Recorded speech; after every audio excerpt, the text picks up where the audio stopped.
It's the fastest track the trucks race on. With Kyle and Kevin and Clint honeymooning in the Poconos, who will do the Texas two-step to victory lane tonight?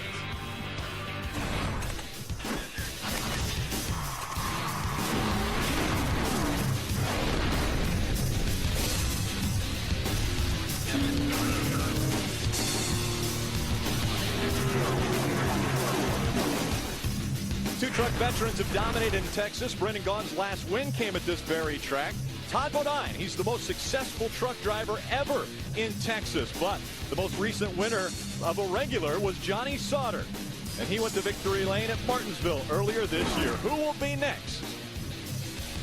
Welcome to the NASCAR Camping World Truck Series setup presented by Polaris. Hello everyone, I'm Rick Allen and I am high atop Texas Motor Speedway up here on the roof. And this is actually the vantage point and the view that the spotters will have as they will watch their drivers work their way around this 1.5-mile speedway. This is probably a bad time to bring up the fact that I am terrified of heights, but we'll get through it. All right, let's get right to the news. And of course, the big news took place last week right after the truck race in our truck garage. An altercation between Richard Childress and Kyle Busch. And it stemmed from contact on the racetrack between Kyle Busch and Joey Coulter, who is an RCR driver. Richard Childress was fined $150,000 and placed on probation until December 31st. NASCAR, in their eyes, didn't believe that Kyle Busch did anything wrong, so he did not violate his probation. Earlier today in Pocono, the two of them addressed the media. I take all the responsibility for my actions last week. I'm very passionate about this sport. I'm passionate about my race teams, our fans, and I let my emotions come in front of my passion. But that's behind us. You know, I guess the next thing is, you know, the fine that was levied against me, I'm going to pay it personal. I agree that NASCAR should have done something with me. I don't agree that they didn't handle a situation that happened on the cool-down lap. All that money that's been sent in, it's still coming in, we're going to take and donate it to the Childress Institute for Pediatric Trauma. At least in every bad situation, something good will come out of it. And hopefully Kyle and myself will both end up learning something from this. You know, me giving a congratulatory bump to Joey Coulter is what tipped him over the edge there. You know, I don't recall any time face-to-face conversation where Richard did tell me, if you touch another one of my cars, I'm going to come find you. I don't know if it was ever said in the media, but it was never relayed to me. If he came to me and was so upset about it, I would have offered him money to fix it. You know, I'm an owner in this sport. I know there's going to be torn up equipment here and there sometimes, whatever. I was having fun with him, trying to keep him back, and I thought I had it done, and then he got on my inside down the backstretch there and pulled a slide job. It was, you know, through 3 and 4 and kind of squeezed me up there. But, you know, I had two options, lift and let him beat me, which is fine, no problem. We're racing for 5th in the truck series, you know. It wasn't for a win. And then, or crash, you know, the both of us. So, you know, it wasn't necessary for any of that. Neither Richard Childress or Kyle Busch are here at Texas Motor Speedway, but I do have a couple guys on pit road that are going to get a little closer to the story. Joining me, Hermie Sadler and Ray Dunlap. Let's start actually with you, Ray, on the Richard Childress Racing Camp. All right, thanks, Rick. I appreciate that. You know, when I went to the garage this weekend, I was really interested to see what everybody would have to say about the big altercation, but most of the people were talking about equipment, and especially down in the 22 garage.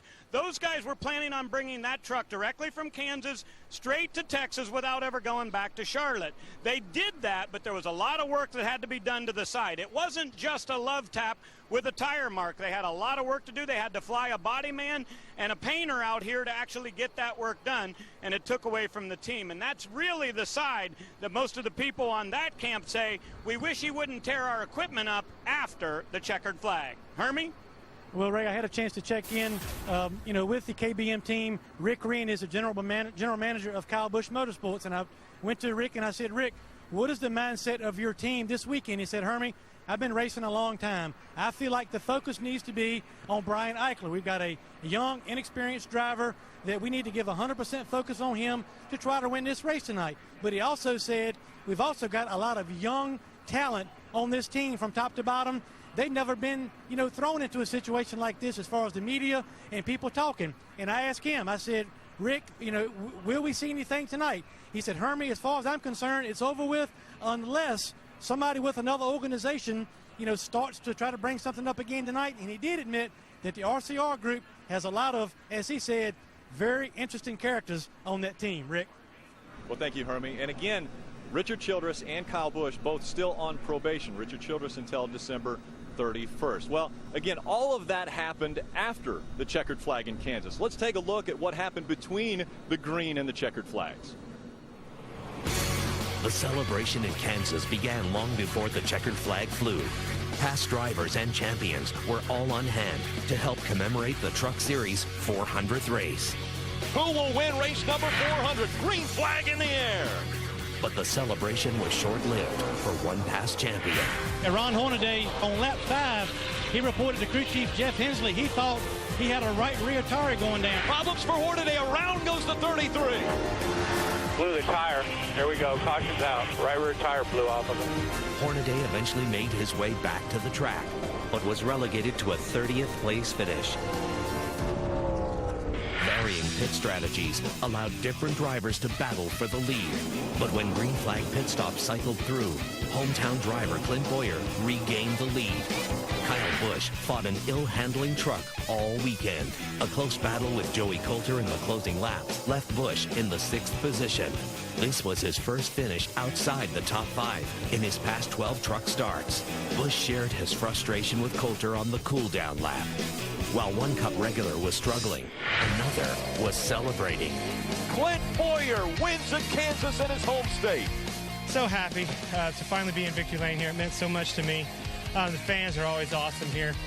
I'm so proud of this speedway and everything that's become of it. I always dreamed of being able to race here, let alone be able to win here is just a dream come true. Clint Boyer got the win. Let's take a look at our point standings after Kansas. Johnny Sauter has a 12-point advantage over Cole Witt, Dylan Crafton, and Peters rounding out the top 5. Bodine and Gaughan, two of the best here in Texas, round out the top 10. Let's go now to Hermie Sadler.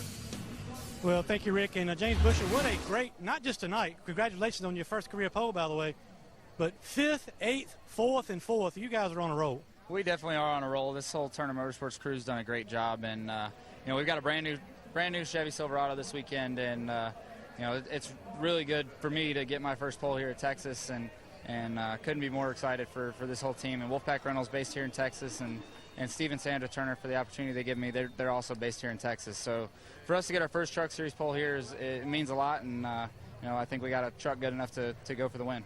Well, these guys definitely got the fastest truck in qualifying, and from the drivers I've talked to around this driver intro, they think he'll be a factor to win too. Ray? Well, Hermie, how about 6th, 2nd, 2nd? That's the numbers for Johnny Sauter. What's it going to take to improve by one position and get a win tonight?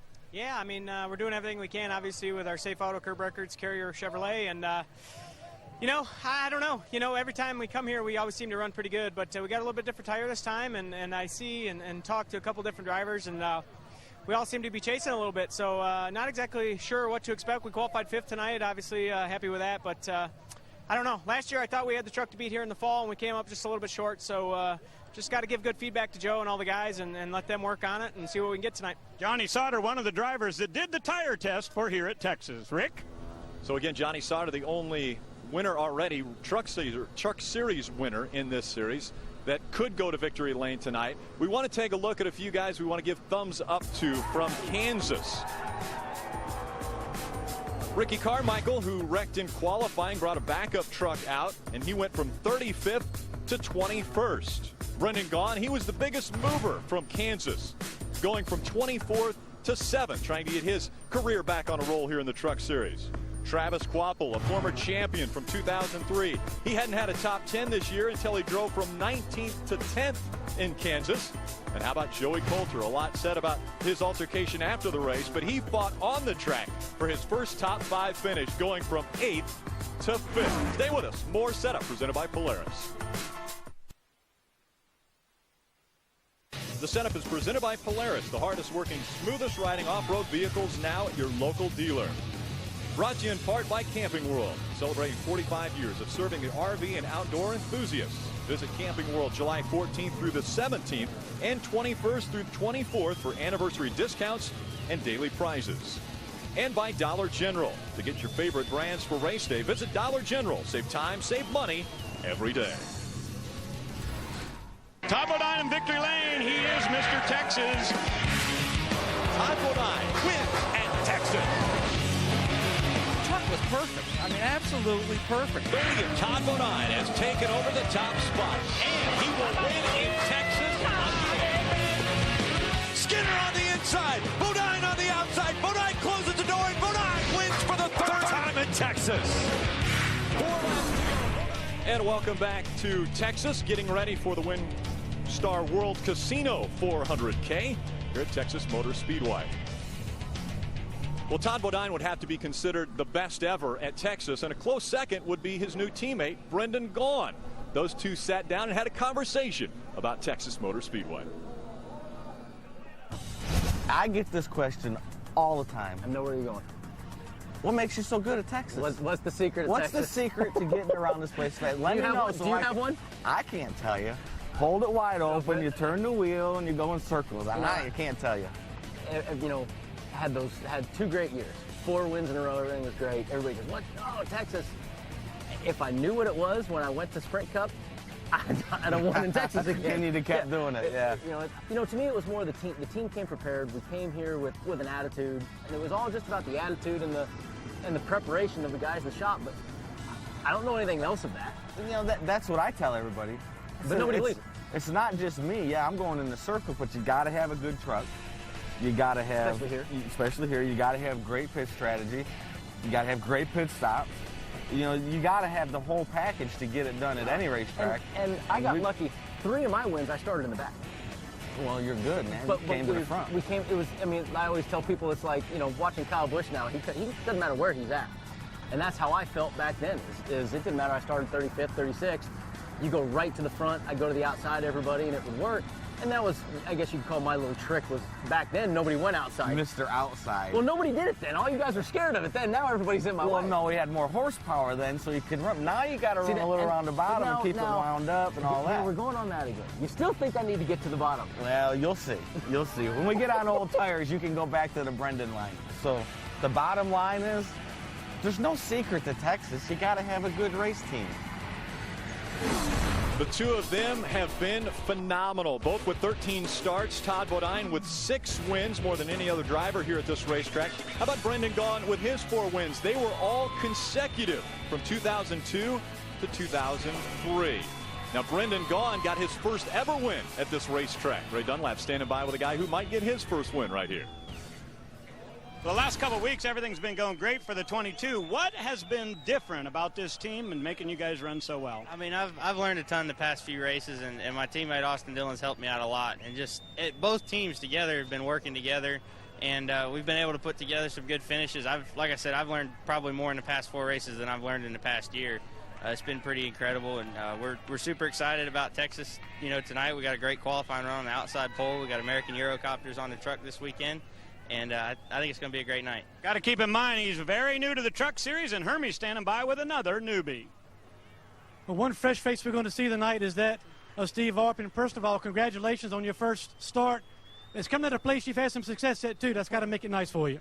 This couldn't be a better place to start this new venture with Mike's Hard Lemonade. We couldn't be more excited, you know. Texas Motor Speedway is just awesome. Every time we come here, great things happen. But I got a great team, everyone at Turner Motorsports, everyone at Mike's Hard Lemonade. We got a whole crowd here with us tonight. It's going to be an exciting night for us. Well, he rolls all 4th. He thinks he's got a chance to win this thing, Rick.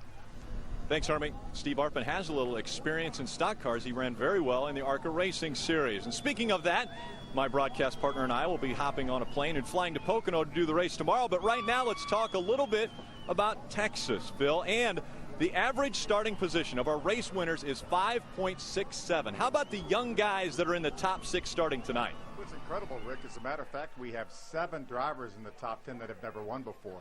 But for the James Bushers and the Joey Coulters, and the Steve Arpins, Parker Kligerman, Brian Eichler, all those guys have a shot to win here. But they have to beat the guys that have done it here. The Todd Bodines, the Brendan Gaughan's. Todd Bodine, Austin Dillon, Johnny Sauter, all also starting up in the top 10. But 4 drivers have gotten their first career win here. So it can be done, and we've got some strong, strong young drivers up front that could get it done.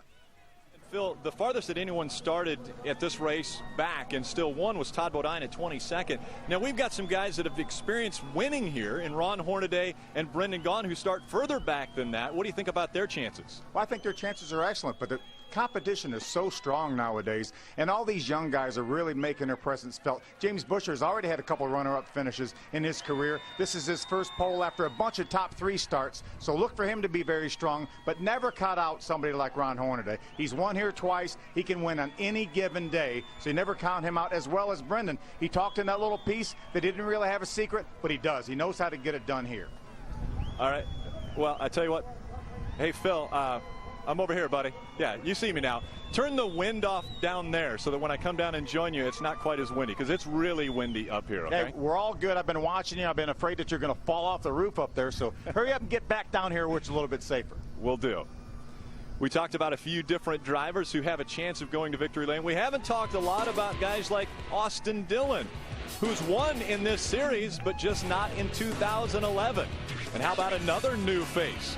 David Mayhew will be piloting the number 2 for KHI. Can he get to victory lane? High expectations for both of those drivers tonight. Johnny Sauter talking a little bit with Indy 500 winner Dan Weldon. More from Texas Motor Speedway when we return.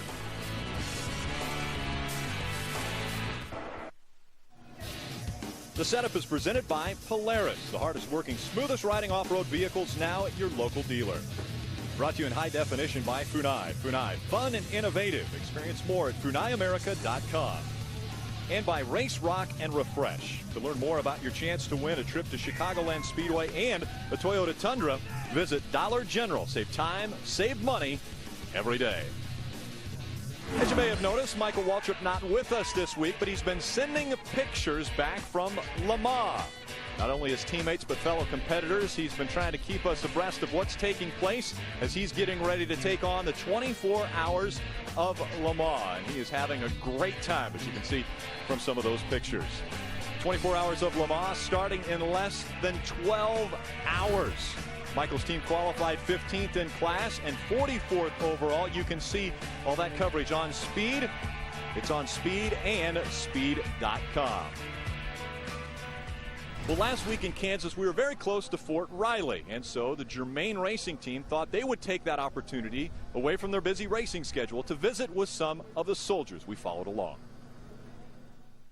We came out to Fort Riley with the 1st Brigade, and I think it's about 3/4 of their brigade is actually deployed overseas, and the rest of them that are here are either are injured or have just, literally came back this morning. So it's really cool to see them and just do something special for them since they do so much for us. Today's motto is racing on while our soldiers are deployed. So myself, Todd, Brendan, we're out here signing autographs for the families. Watching all 3 of you guys racing. Been watching all of us? Who do you like the best? Huh? Kyle Busch. We thought we'd give them a special present of running their crest on the hood of the truck and Devil Brigade along the side of the truck. It represents the brigade, United States Army. It's kind of like a proud day for this brigade. It's the oldest brigade in the United States Army. It's just very uplifting for the soldiers, something to see. Hey, that's us! It was all fun. Just being able to come on the base and cruise around. Todd was smarter than me. Todd knew to just stick with the driving. That's why I didn't do any shooting, because all I'm good at is just turn to the left. Yeah, we'll let Justin do the guns. He seemed to have that down. Yeah. Shot 278, kill 4. You'll have Bobby Tartans. You have a shooter, no shooter. They're safe. If they're moving, we ain't going to hit them. No. Thanks, Brendan. Prove that already. Thanks. I think, honestly, the funnest part besides shooting the M4s on the live range was actually racing the Humvees and the simulators. Both Brendan and I we both rolled over the same one twice. Yes, we did. So then we decided to attack Todd. Tried to pull me out of the truck. Yeah, it's not often you get to wreck a Humvee and just climb out afterwards. Yeah, it was easy. So it was easy. And we had training being upside down in an MRAP earlier. So, in case, we had all the training to wreck them today. We were good. At this time, we're going to simulate a rollover on dry land. The vehicle ending up upside down. At about now, you should be announcing rollover. Rollover, rollover. We're going. Oh, wait. Definitely the most special part of today, though, was the 1.5 was getting deployed. It was really hard. I mean, me and Brendan were talking. It was tearing us up. I looked at a guy today who had a 10-day-old son, and he may be gone up to a year. It's tough. The families go through just as much as the soldiers do, and it's an honor just to shake their hand, tell them thank you. It's definitely really special to stop by and wish them good luck and say thank you to them. And you see the Remax jump team coming into Texas Motor Speedway now. I think a few of them might have jumped from close to where I am right now, as high up in the grandstands as I am.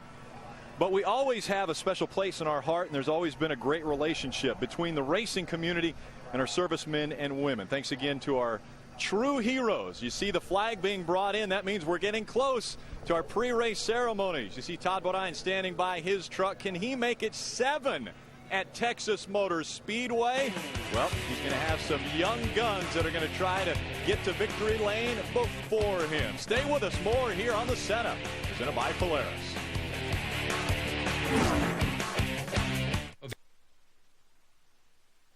In 4 weeks, the Camping World Truck Series visits the Kentucky Speedway. Last year, Todd Bodine spun out in the bluegrass, but mounted a championship caliber comeback to take home the checkered.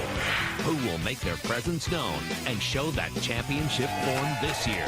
Tune in to find out. Chris Devoda hosts The Setup starting at 7:30 p.m. Eastern, followed by flag-to-flag coverage, only on Speed. And again, our next race, that is Kentucky. But the summer stretch starts for TNT on Sunday. Speed Center, NASCAR edition at 9:30 a.m. gets you started. Then race day built by the Home Depot at 10 a.m. Eastern. And of course, our friends over at TNT will take the ball and run with it during the summer stretch for the Pocono 500. Well, who could be the next winner? Of course, without the Cup drivers here at Texas Motor Speedway, that opens the door for one of our Truck Series regular. Johnny Sauter has been to victory lane already. You see his face and name on this graphic. Michael Waltrip, who led only one race, won only one lap, went to victory lane at Daytona. The dominant truck has been Kyle Busch, and not only Kyle Busch, but his driver Casey Kane got a win. And of course, without Cup drivers here, it's anybody's game. Well, I do want to say that I am way up top here, and I'll give this job right back to Chris Devoda. It's been a lot of fun, but it's time for me to go down in the booth and join Phil Parsons for the start of the Winstar World Casino 400K.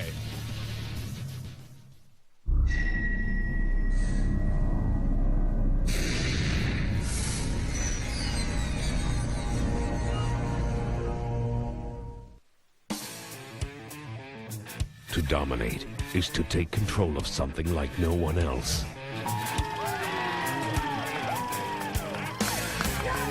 Time and time again, you must prove yourself. You and your truck must outperform the field. Experience will play a factor.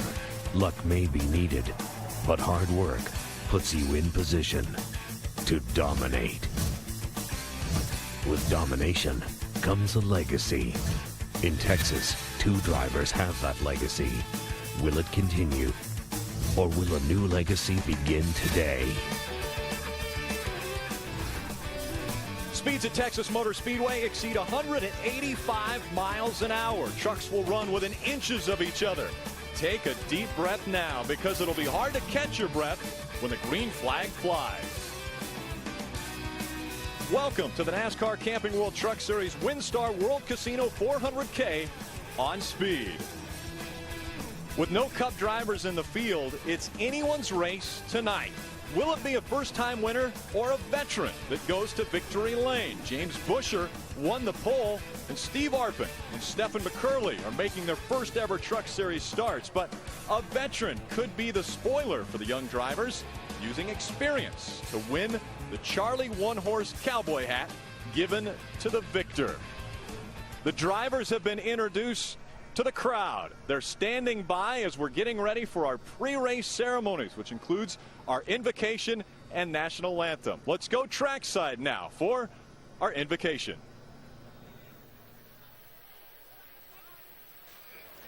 Ladies and gentlemen, if you would please rise and remove your hats and welcome our color guard from the Naval Air Station Joint Reserve Base, Fort Worth, Texas Honor Guard. Please remain standing and welcome Texas Motor Speedway Chaplain Father Jay Atwood as he offers tonight's invocation. Eternal God, Heavenly Father, we give you thanks for all the blessings you have bestowed upon us. We give you thanks for the freedoms we celebrate in this country and the men and women who defend those freedoms every day around the world. We give you thanks for the thrill of motorsport racing and for all those who make it possible, for the officials, the sponsors, the crews, the drivers, and all of their teams. And Lord, as we get to go racing, we ask for your safety and protection on each and every person around here, that each may do what they do to the best of their ability. And remind us all that what we do to your honor and glory. This we ask through Jesus Christ our Lord. Amen. Singing our national anthem tonight, an LKCM Radio Hometown Hero National Anthem Contest winner. Please welcome 14-year-old Jesse McCormick from Hennepin, Oklahoma. Oh, say, can you see by the dawn's early light what so proudly we hailed at the twilight's last gleaming, whose broad stripes and bright stars through the perilous flight o'er the ramparts we watched were so gallantly streaming, and the rockets' red glare, the bombs bursting air gave proof through the night that our flag was still there. Oh, say does that star-spangled banner yet wave for the land of the free and the hope of the brave?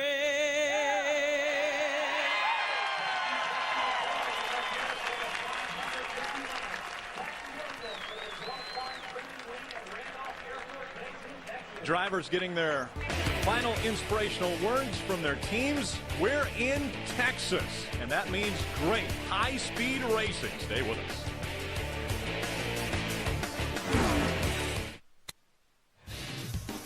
The NASCAR Camping World Truck Series on Speed is brought to you by Camping World, celebrating 45 years of serving the RV and outdoor enthusiasts.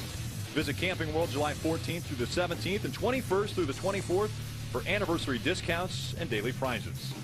By the 2011 Ford F-150, built Ford tough. And by Dollar General. To get your favorite brands for race day, visit Dollar General. Save time, save money every day. Welcome back to Texas Motor Speedway. For today's storylines, we go down to pit road and Ray Dunlap. Well, thank you, Rick. You know, when we come to Texas, you never know who's going to go to victory lane, but I can promise you tonight it will not be a Cup Series regular. No tailgaters in the field tonight, so in the number 2 truck tonight for Kevin Harvick, we'll see David Mayhew, and in the 18 for KBM, we will see Brian Eichler. So those two drivers both know they've got great equipment and could be a factor. Now, if you look behind my shoulder, you'll see the front row, and it's a bit of a surprise. James Buescher gets his first ever career pole in the Camping World Truck Series, and Joey Coulter with a career best qualifying, he'll be on the outside of the front row. Both of those guys certainly could be a factor. And we want to look at the guys that really need to reverse their fortune a little bit. All 5 guys are former winners here at Texas. How about Todd Bodine, a guy who's been to victory lane 6 times here, only has 2 top 10s so far this season. Ron Hornaday got a big penalty earlier this season and finished 30th last week in Kansas. We definitely know that he could turn it around. And how about the 62 of Brendan Gaughan? Brendan Gaughan's been good at this track, and also the number 5 of Travis Kvapil needs to turn it around. Rick? Well, thank you, Ray, and joining me now in the booth, Phil Parsons, to call tonight's action. The racetrack is probably a big question mark. We race under the lights here at Texas Motor Speedway. Yeah, it's been really hot, Rick, since we've been here, and all the crew chiefs and the team managers down there are saying we have to be able to adjust on these trucks and guess what this thing's going to be. The racetrack will be its fastest, and we'll run faster than we qualified late in this race. So a lot of guys think this track's going to loosen up, so they have to make the adjustments and be able to adjust on these trucks to have them right at the end. And I know the wind's going to be a factor. I felt that earlier. Let's get the command. We go trackside. And now, race fans, for those most famous words in motorsports, please welcome special guest of Winstar World Casino, Kenneth Carpenter. Drivers, start your engines! All right, bud, fired up. Make some smoke there, Keith Crafton. Kenneth Carpenter with a heartfelt command. The trucks are fired up. We're fired up and ready to go racing from Texas.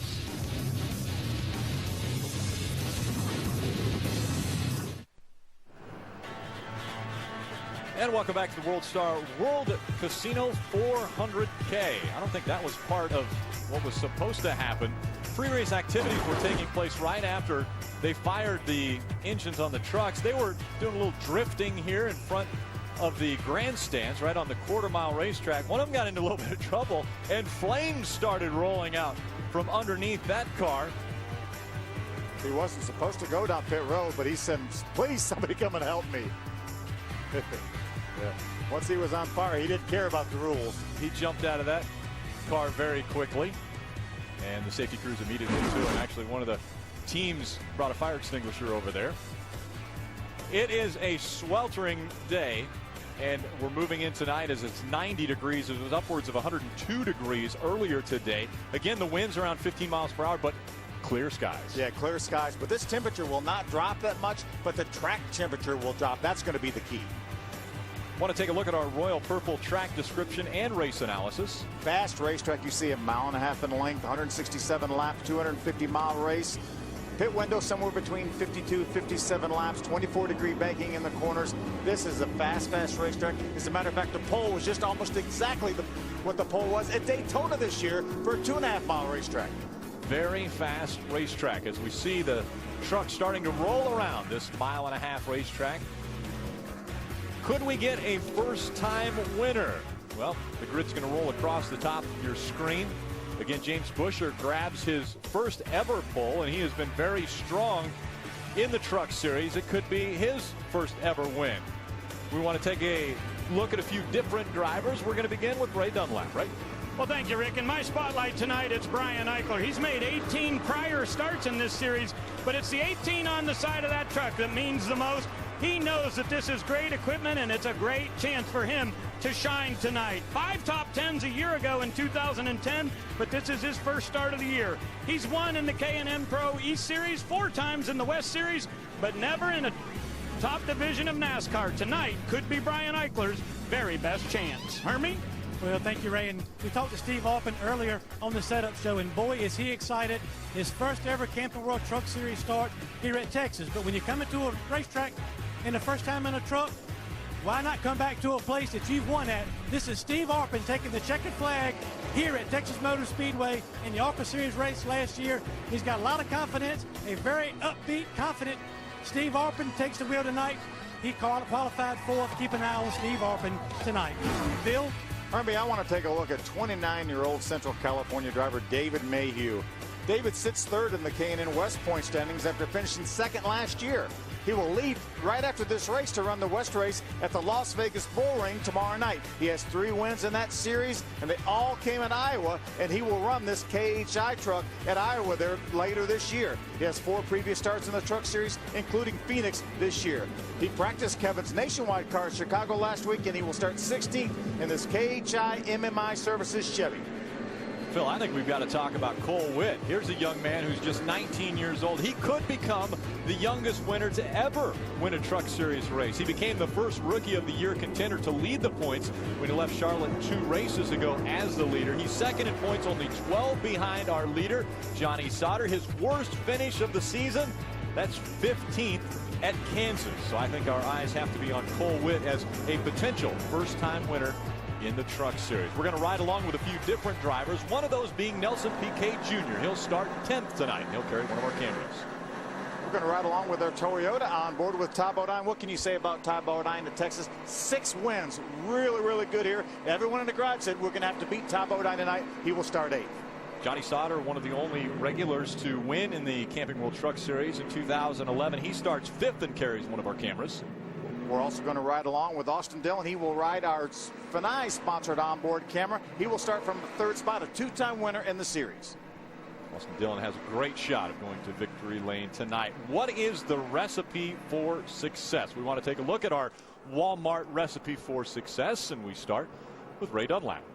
Well, thank you, Rick. You know, anytime you come to the track, you've got to have good equipment. But a lot of times we'll see when there are substitute drivers in the field, they bring maybe not the very best truck in the field. Well, tonight, that's not the case for young Brian Eichler. He's got chassis number 4, the very best truck in KBM stable. This truck has gone to victory lane in 6 of the 8 races that it's run. 5 times for Kyle Busch and 1 for Casey Kane. You can't blame it on the equipment tonight. I look for that 18 to be out front a lot. Hermie?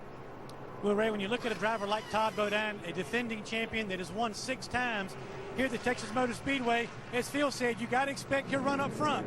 But it has not been that way so far this year for Todd Bodine.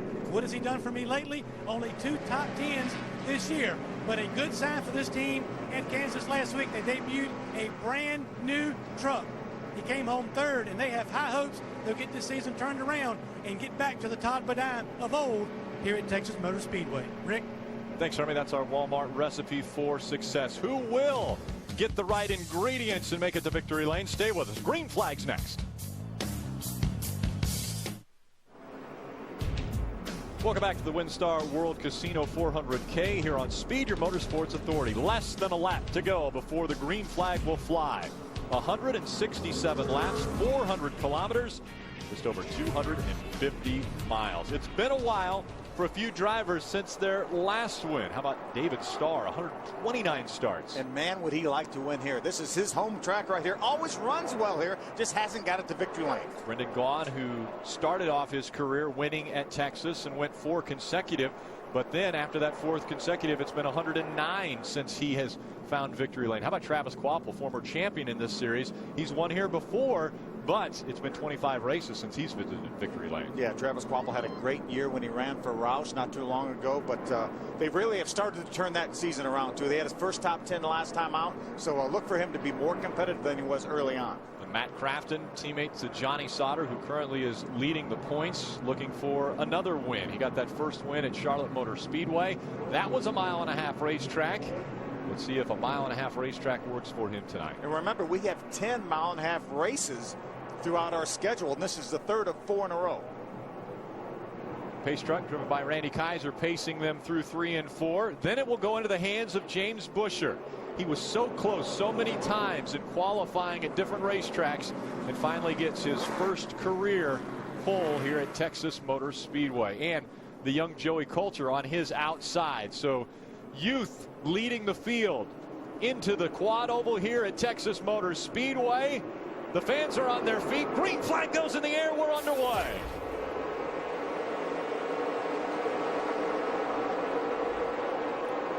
Big jump by James Busher. Austin Dillon will slide in front of his teammate in the 2nd spot. The line forming on the bottom of the racetrack, where we'll see 2 and 3 wide racing. We talked a lot about Brendan Gaughan and running that high line. There are multiple grooves around Texas Motor Speedway. See Johnny Sauter on the inside of Joey Coulter. That's a battle for 3rd. Now Parker Kligerman moves up beside Joey Coulter in a battle for 4th. Early on, different lines being run. James Busher in front of Austin Dillon. They're 1 and 2. Then it's Johnny Sauter, Parker Kligerman, and Joey Coulter, your top 5. There's Parker Kligerman making the move on the inside. Joey lost a little ground when he went up high to Parker Kligerman.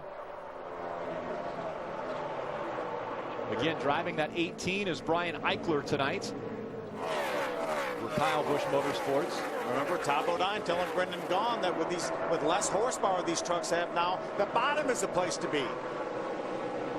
We'll see who will take advantage of that wisdom. We see the 88 of Matt Crafton running down there on the white line. Two trucks trying to pull away. James Busher holding on to the top spot, but here comes that 3 of Austin Dillon.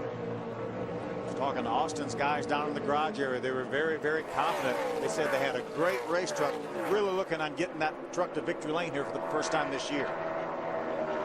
Field's already spread out as our leaders are going by the start-finish line. Back of the pack making its way out of turn number 4. Max Pappas and the Geico number 9 just in front of that 62 of Brendan Gaughan. Those two are teammates. 3 wide at Texas. You got Hornaday on the inside, Todd Bodine in the middle, Steve Arpin. Now Ricky Carmichael's going to make it 4 wide. 4 wide as they're going into turn number 3. Ron Hornaday backed off there. He checks up, and a battle for the lead, and it's won by Austin Dillon. Dillon gets by as they come out of turn 4 and cross the stripe. Austin Dillon showing a little bit of muscle. Johnny Sauter hanging right in there in third. Johnny was fortunate enough to do the tire test here. Was really, really happy with his truck in that tire test. Came back here thinking they were going to be really, really good. Looks like they are. This is why we have that little scrum there just a few moments ago. Watch Todd now. He's on the inside. He gets a little bit sideways. You see a split of drive dragging the racetrack. And then Matt Crafton loses the front of his truck. That opens it up. Makes it 3 wide. 3 wide down the backstretch, and Ricky Carmichael jumped in there and made it 4 wide. Caution has come out on the racetrack. We're looking at the pass for the lead as Austin Dillon took the lead from James Busher. Austin Dillon grabbed it coming out of turn number 4. Busher runs second, but the caution has come out with Austin Dillon in front of the field. Hearing from NASCAR that some oil has been dropped on the racetrack, so they'll be checking to find out who that is coming from. We're seeing the 38 make its way onto pit road. That's Mike Garvey. Mike Garvey, that may be the reason. We're also hearing the 57 of Norm Benning. Might possibly be the truck that was leaking some oil. You see him in the garage area already. So there's Norm Benning. He'll be making the move into the garage area. So our first break takes place here at Texas Motor Speedway after we've completed 5 laps out in front of the field. It's the young Austin Dillon. Will he get to victory lane?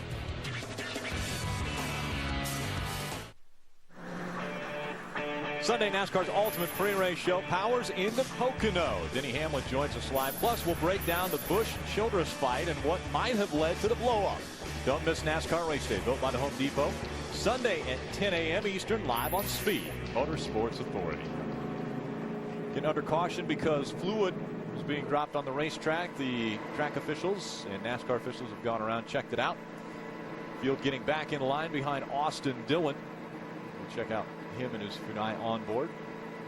James Busher running second. This is when they went 4 wide going into turn number 3. Yeah, bad enough we had 3 wide. Ricky Carmichael said, I'm going to make it 4 wide. Watch Ron Hornaday here. He sees what's happening. He jumps out of the gas and on the brakes to allow Todd to have some room. Here's the 8 truck Nelson BK Jr. watching this. I'm interested to see when he's going to back off. So he backed off a little bit early. Said, I'm not sure they're going to make it 4 wide through there.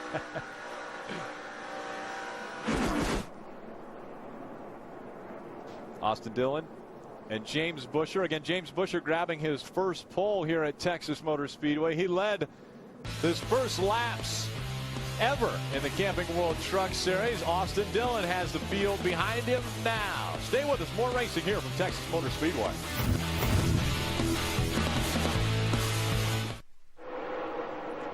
Welcome back to Winstar World Casino 400K. A battle for the lead. The green flag had just gone out. Austin Dillon, James Busher, and now Dillon trying to take the spot away from Busher, who's been working up on the high side. That's what I love about this racetrack. That high side will work. James Busher hanging tough on the high side. A lot of scrambling going on behind this duo running side by side. And Busher has moved out in front of that 3 of Austin Dillon. So Busher holds the lead once again. His first laps led in the Camping World Truck Series at Texas coming here today. That's one thing Austin will put back in the memory bank. Okay, the outside looks pretty good on the restart.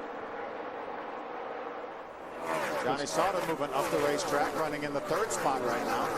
James Busher, Austin Dillon, Johnny Sauter, and Steve Arpin running in the top 4. Parker Kligerman running in the 5th spot. How about Steve Arpin? Here's a driver who is making his first ever Camping World Truck Series start and running in the 4th spot. We see some great battling on the right side of the screen. Yeah, Ron Hornaday, that blue and white truck just went out of your screen on the right-hand side. He's passed a couple of trucks to move up into the 6th spot. Good battle for 7th. There's Parker Kligerman, Matt Kraft, and here's Todd Bodine, 6-time winner here in our Toyota onboard. Right behind Parker Kligerman, GoPenske.com, number 29, driven by Brad Keselowski. I think Parker's struggling a little bit right now with the handling in this truck. He's losing a couple spots. Matt Crafton just in front of Todd Bodine, and once again a battle for the lead. Here comes Austin Dillon on the inside once again. We're going to have to give him that one by 5/1000ths of a second. Side by side, we're right along with Austin Dillon. Up top, James Busher in that 31. Here's spotter Andy Houston telling him where James Busher is. Austin wasn't able to clear him off the corner. And James had the momentum. Here comes the Wolfpack Reynolds 31 of Busher again on the high side. He's got the momentum as he comes out of turn number 4 and looks as though he's going to make it very close at the start-finish line. That time Dillon led by 3/1000ths of a second. James got a lot closer that time. Closed the gap by 2/1000ths of a second while they're racing side by side. Here comes the 13 of Johnny Sauter. Yeah, Johnny was able to close right in on this group, but now they're single file. See if Austin can maybe try to drive away from James Busher a little bit.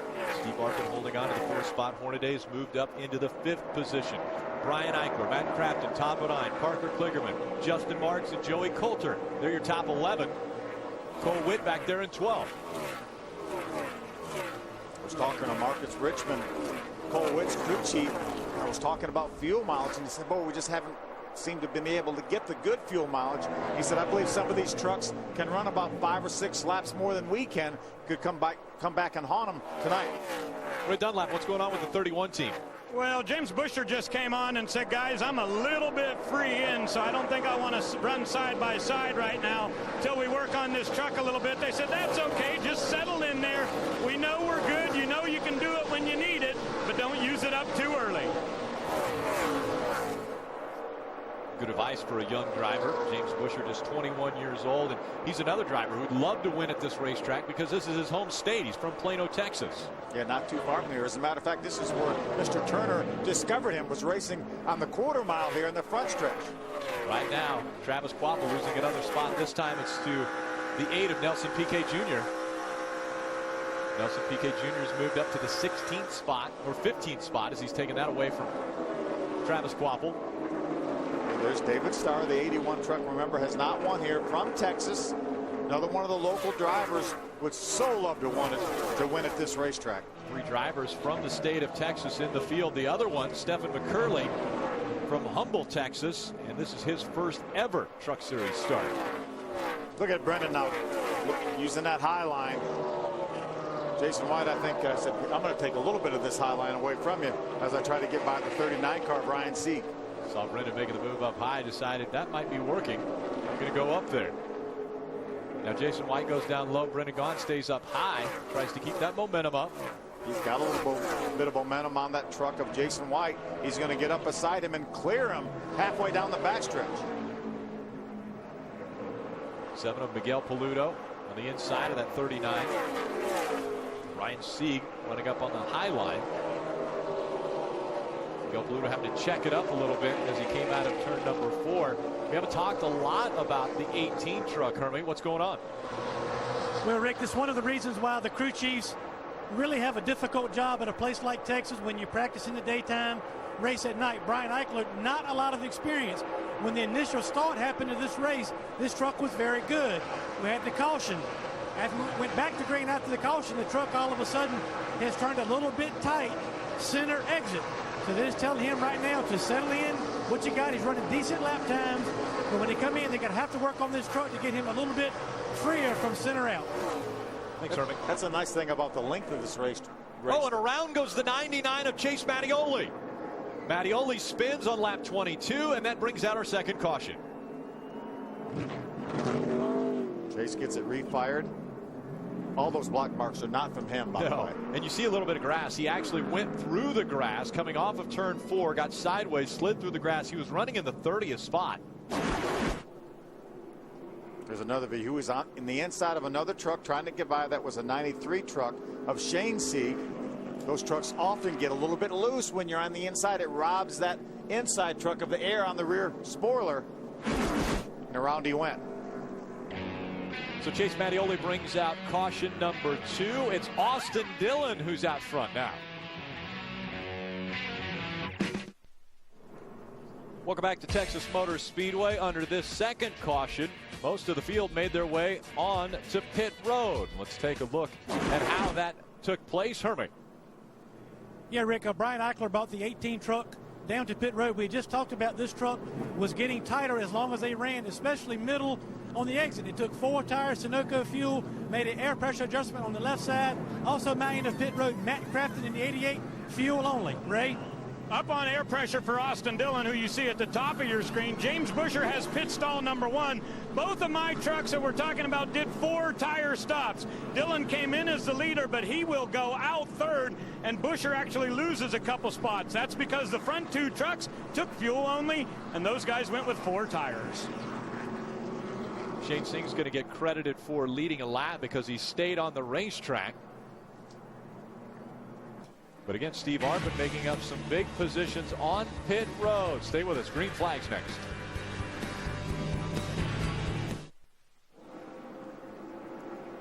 Speed Inside Deals is offering an unbelievable Pocono Raceway ticket package for their June 12th NASCAR Sprint Cup race. Head over to speed.com/deals for more details on the Pocono Raceway ticket package and check out all the additional Speed Inside deals. And welcome back. Pit stops have taken place. And Steve Arpin in that Mike's Hard Lemonade number 32 will be out in front of this field. Matt Crafton will start on his outside. Both of those trucks took fuel only on this pit stop. Austin Dillon, James Busher in that row number 2 both have 4 tires. So it's going to be interesting to see how quickly those 4 tires will be able to do something with those front 2 guys. And Phil, you talked earlier about a tire test that took place at this racetrack. Johnny Sauter, one of them. Ron Hornaday was another one. He said that when they came here, they ran about 25 laps. Goodyear liked what they saw. They brought that tire compound back for the right side tires, and it looks to be laying a lot of rubber on the racetrack. It does, and that's a new right side. These trucks have never been on this right side tire before, so it's a little bit new to them, and it threw some of the crew chiefs a bit of a curve in the garage area because this tire is a little bit different than what they're used to here at Texas.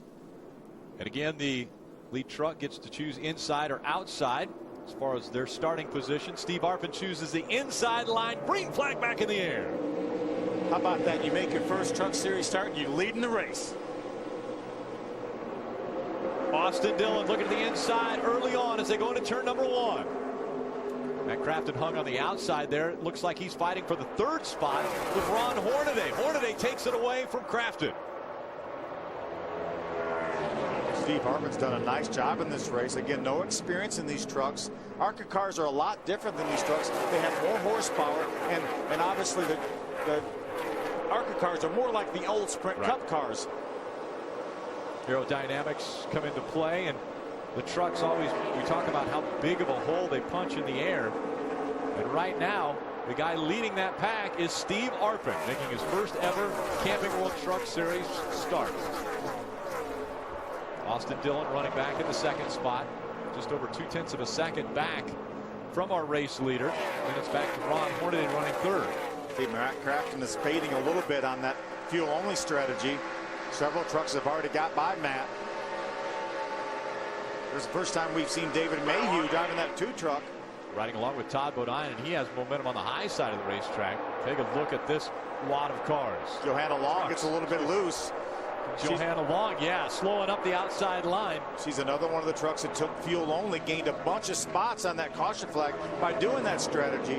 Maybe paying for it a little bit right now. Travis Quapple on the bottom of the racetrack in front of 7 other trucks working their way through 3 and 4 and into the quad oval. See the 8 truck on the outside of the 81. That's Nelson Piquet Jr. He had a bit of a moment just a few moments ago. Heavy traffic right here. Very, very dirty air that these trucks are having to negotiate. Johnny Sauter side by side with Brian Eichler. That's a battle for the 5th spot. Slaughter down at the bottom of the racetrack. Eichler on his outside door, and a battle for the lead. Here comes Austin Dillon once again. And right behind him is Hornaday. So Dillon takes the top spot. Hornaday takes second away, and Steve Arpin drops back to third, and he might lose that spot to James Busher. Yeah, his tires cooled off a little bit during that caution flag. You know, he didn't change tires, so they were able to cool a little bit. He held them off for a few laps. Now he's paying for it. David Starr in the 81 moving up past Johanna Long, following Max Pappas in the number 9. These trucks had 5 sets of tires for this entire weekend. 1 set of tires they will have used up in practice. Now, remember, Steve Arpin, Matt Crafton, they have 1 more set of tires in the pits now than just about everyone else in the field. This was a 2-day show for the Camping World Truck Series. Yesterday, during the day, the heat of the day, they were on the racetrack twice for practice, and then about 6 o'clock last night, they qualified. So this is the first time that they've actually been on the track in this type of weather and conditions. Ray. Well, guys, I was right with you. I assumed that the 32 must have done fuel only, but I stopped at their pits and checked. They actually did right side tires, so it was a 2-tire stop for Steve Arpin on lap 22, but you're right, Bill. Not sure if those left sides will come into play later or not, but it is definitely affecting the handling of his truck. He says his entry is nowhere near as good as it was. You know, Matt Crafton, I watched Matt Crafton's pit stop, and he definitely didn't take any tires. And he's kind of stabilized right now in about the 9th position. So he fell back a little bit at the start, but you see him right there running in that pack behind the 22 of Joey Coulter. 8th, 9th, and 10th. Todd Bodine running in the 8th spot, or in the 7th spot now as he's moved up. Joey Coulter has 8th, Crafton 9th. There's Parker Kligerman right now holding down the 10th spot with David Mayhew in the 2 KHI truck right behind him in 11th. Again, Bodine running in the 7th spot, looking for his 7th win in the Camping World Trucks here at Texas Motor Speedway. And Austin Dillon is beginning to check out on the field. His crew chief's got a smile once in a while when he's got that good of a truck out in front of Hornaday and Busher.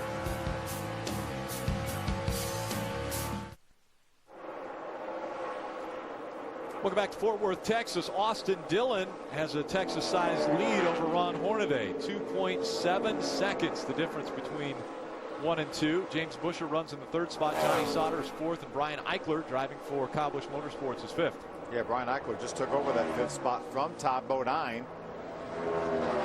There's Hornaday right now holding down the 2nd spot. Good battle. There's Busher in 3rd, Johnny Sauter in 4th. Johnny Sauter continually for the last 2 or 3 laps has run the fastest lap on the racetrack. There's a good battle for 14th. Nelson Piquet Jr. on the inside. Justin Marks, the GoPro Chevrolet, on the outside. Nelson Piquet Jr. trying to move up through the field, running in that 15th spot. Started this race in the 10th position, but after pit stops, got shuffled back. Talk about Johnny Sauter being fast. He has just moved around both Busher and Hornaday to take over the 2nd spot.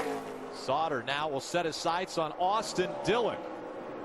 Again, Dillon had almost a 3-second lead over Hornaday, but now Sauter will try to close that gap.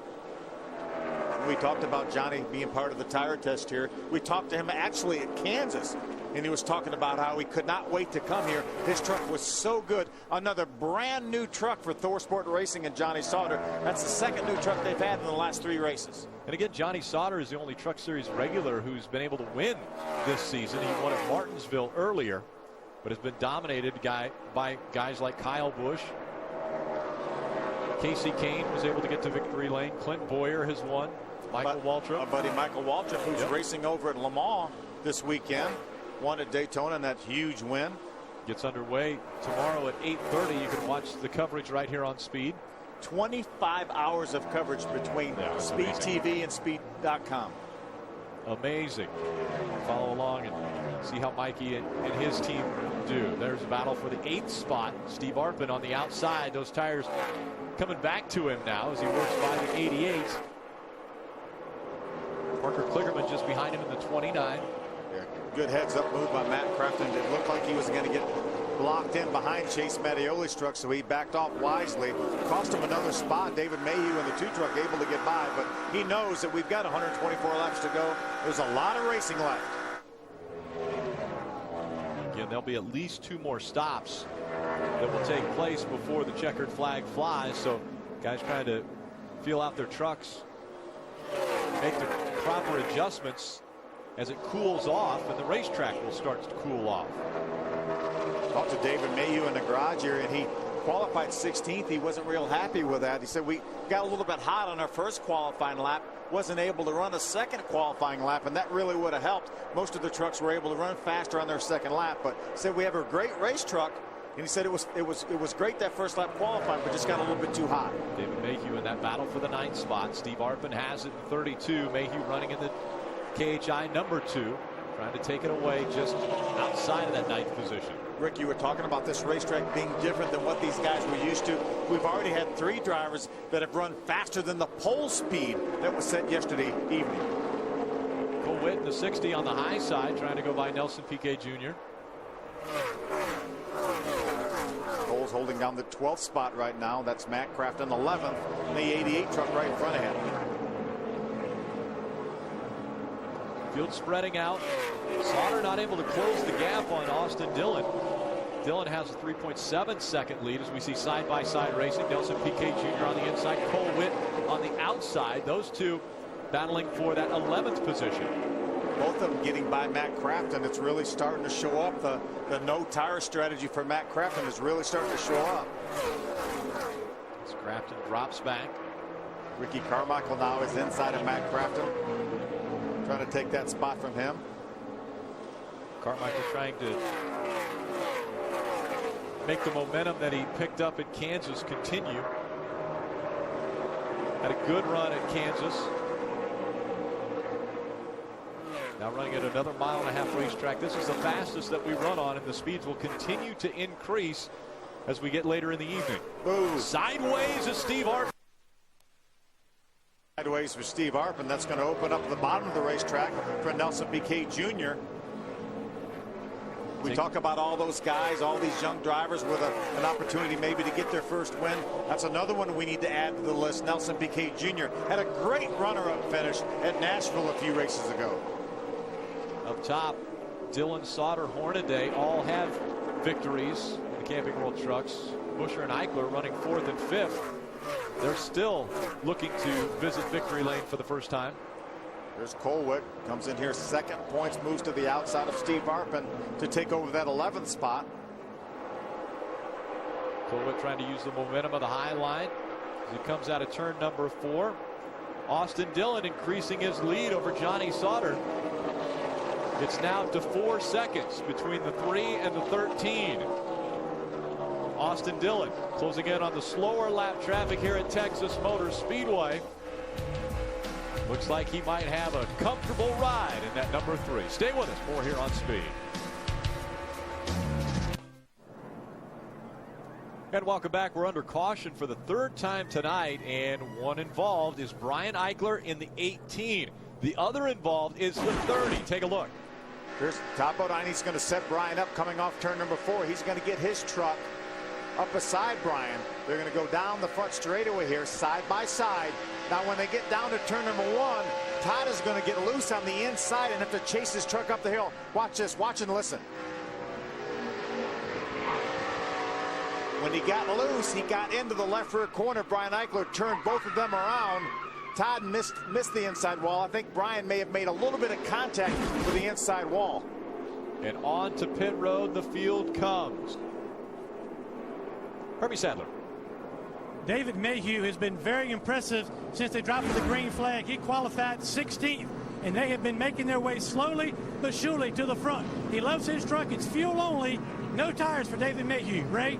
Down on my end, I expect tires to go on Austin Dillon's Bass Pro Shop Chevrolet. You see at the top, they go around with tires, but then call it off. They say fuel only, so he's going to get out quickly. Johnny Sauter getting out also. Sauter said he believes he's got a truck good enough to win. In pit stall number 1, it's James Buscher. They are putting fuel in that truck, and it's going to be a battle off pit road. Looks like the 3 got there first. Our monitor showing James Busher able to just nose the 3 of Austin Dillon off of pit road. Well, they were racing down pit road, though. Watch this. Here's David Mayhew coming out of the pits. There's Ricky Carmichael. He comes out side by side. Now watch this. The 8 pulls out right in front of Ricky Carmichael. Now the 60 pulls out. And watch this 60 trying to race the 2 down pit road here. They're battling, and while they're battling, the 30 team is working on that truck. Again, just a little bit of contact, but they've got to make it right before he goes back out. Speed's coverage of the NASCAR Camping World Truck Series is brought to you by Just for Men Mustache and Beard. Keep your edge. Brought to you in high definition by Funai. Funai, fun and innovative. Experience more at FunaiAmerica.com. And by AT&T. Racing under the lights at Texas Motor Speedway. Welcome back. We are under our 3rd caution. This one with a spin by the 18 and the 30. The Aaron's Lucky Dog goes to Craig Ghost in the 46 truck. I know Michael would be happy that we're giving away a lap. He loves when Aaron's gives away laps, and Craig Ghost gets it. I wonder if Mikey will get a lap back from Le Mans. It's like 8 miles. It's a long ways around there. We wish him luck in the race tomorrow from France. Now the battle taking place right here at Texas Motor Speedway. Austin Dillon and James Busher. Austin Dillon was able to check out on the field. Now James Busher looks like he's going to beat him to the green flag. Austin's going to fight back on the bottom. There's Johnny Sauter right there hanging back in 3rd. Busher trying to keep the momentum up on the high side. Here comes Johnny Sauter right behind the 3 of Dillon. Sauter takes 2nd away from Busher. Now Busher moving back to the inside, trying to take 2nd back from Johnny Sauter. How about Cole Witt there? He's on the outside following Johnny Sauter. This is the highest up Cole Witt's been in this race. Cole Witt coming out of turn 4 through the quad oval, trying to take 3rd away from Busher. David Mayhew now right behind that side-by-side battle for the 3rd spot. Dillon, Sauter, Witt, Busher, Mayhew. Your top 5, Kligerman, PK Jr., Jason White, Hornaday, Starr, your top 10. Jason White's making some gains here in this race. Up into the top 10 now. Pretty wide, working through 3 and 4. Ooh, Clay Rogers, that 92 white and black and blue truck got a little bit sideways up off of 4.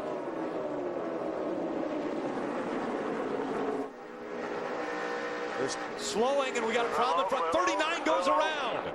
Ryan Sieg in the 39 turns in front of the field. It looks as though no contact is made. Brian Eichler looked like he locked the front tires up trying to avoid Ryan Sieg, so he may have a flat spot situation with his front tires.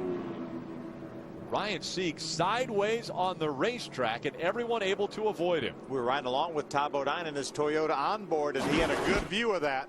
Take another look. Look right side of your screen. Just gets a little bit loose in front of Clay Rogers. Does a nice job keeping that truck out of the outside wall. There's Justin Marks with a nice job. There's Brian Eichler. You saw the smoke from his front tires. He had to lock it up to avoid collision with that 39. There's another view again all by himself. I'm sure his truck got a little bit looser because of the 92 of Clay Rogers being right in front of that. But Brian Eichler does a nice job. Even though he may have locked those front tires up, he did a nice job avoiding him. Watch Todd now. This is what we were watching live.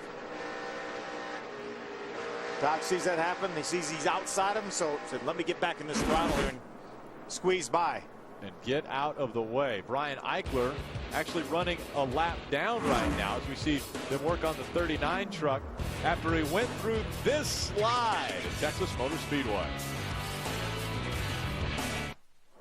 Tuesday night, F1 World Champion Lewis Hamilton and 2-time NASCAR Cup champion Tony Stewart swap rides at Watkins Glen International Raceway. See what happens when 2 of the world's greatest drivers are put to the test. Don't miss Seat Swap Tuesday night at 8 Eastern exclusively on Speed. That's going to be fun as we see Brian Eichler would get the Aaron's Lucky Dog be back on the lead lap. He did come down pit road and put tires on. Hermie, how about David Mayhew? Yeah, Phil, David Mayhew came down pit road on the last caution before this one. He got fuel only. Now crew chief Bruce Cook is doing a sales job with him, telling him hold on older tires. I know it's going to be free on fuel, but it'll pay off in the end when we've got an extra set of tires. Ray? Down on my end, I've been watching Cole Witt on the first run. He was extremely tight, so tight that he couldn't even get through the center of the corners. They made a big adjustment on it. Then he was a bit loose. But just like you were talking about, Hermie, on the last pit stop, they did not get tires, so we're in that same circumstance. Phil, don't you think it's a little bit strange when I saw guys like Hornaday and a few others get their second set of tires already early on? That was lap 53. They're going to have to go a long way. Yeah, 106 laps to go, Ray. That is a lot of laps to run with one more set of tires in the pits. Green flag side by side for the lead. Austin Dillon on the inside. Johnny Sauter on the outside. Those two racing door to door through 1 and 2. How about Hornaday? He thought about making it 3 wide for a moment. Couldn't gain any on Busher, though. They are 3 wide in the back. Matt Crafton makes it 3 wide. Johnny Sauter has a bit of an edge right now. Up off the corner, and he beats Austin Dillon up off the corner to take the lead. They are fanning out behind him. Johnny Sauter leading the field at Texas. Then it's Austin Dillon. Cole Witt at 60 trying to hold on to his position is James Busher trying to use the high line and get by. The last time we went through this corner, Ron Hornaday looked about making it 3 wide on the outside. Now he's back on the bottom of the racetrack. Hornaday tucks back in behind the 31 of James Busher as the top 6 line up. And then behind them it goes 2 by 2. Right now Busher and Hornaday battling for position. That's for the 4th spot. Johnny Sauter's proving to be prophetic. He thought he was going to be really, really good here. Had a great shot to win this race. Ooh, Cole Witt slides up the racetrack a little bit right in front of Busher. Slides in front of Busher. That opens the door for the 33 of Hornaday. Now side by side racing behind them. A little bit slower on the racetrack. The 77 of Justin Lofton has to check up behind Jason White. Looked like there might have been a little bit of contact between Jason White and the 23, Justin Lofton and the 77. Let's see if we can take a look back and see the contact. You see there's Jason White on the inside. Todd goes by on the outside. Justin's going to try to go by on the inside. They make just a little bit of contact. You see Justin's as low as he can go.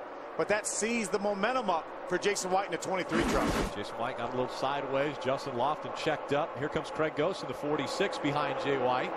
Craig Ghost just got the lucky dog a couple cautions ago. Now he's back in contention with some good trucks. Max Pappas go by in the Geico number 9. He's out in front of this pack as we saw the 39 of Ryan Sieg make the evasive move to the left trying to get by Max Pappas. Oh, and into the wall, we've got David Starr and the 30 of Todd Bodine. It's not going to be number 7 for Todd Bodine.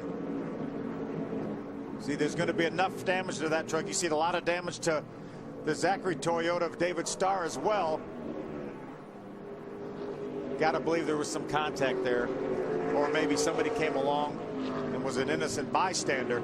David Starr was in the 12th spot. Todd Bodine was running 15th at the time. So the 5th caution has come out here on lap 68. See the way that right front fender's torn off that 81. Oh, Todd and David get kind of hooked up together. Todd may have got loose on the bottom of the racetrack. He got into the 81 of David Starr. Watch Ricky Carmichael do a nice job avoiding the 81 of David Starr. Now he's going to have to avoid Todd as well. Boy, it almost looked like they got hooked up together, and then they both went to the outside wall. There's another view. Pretty good contact in the outside wall for David Starr and Todd Bodine. Let's ride along with Todd Bodine. See what happens when he gets down to the corner here. He's going to jump over to the inside.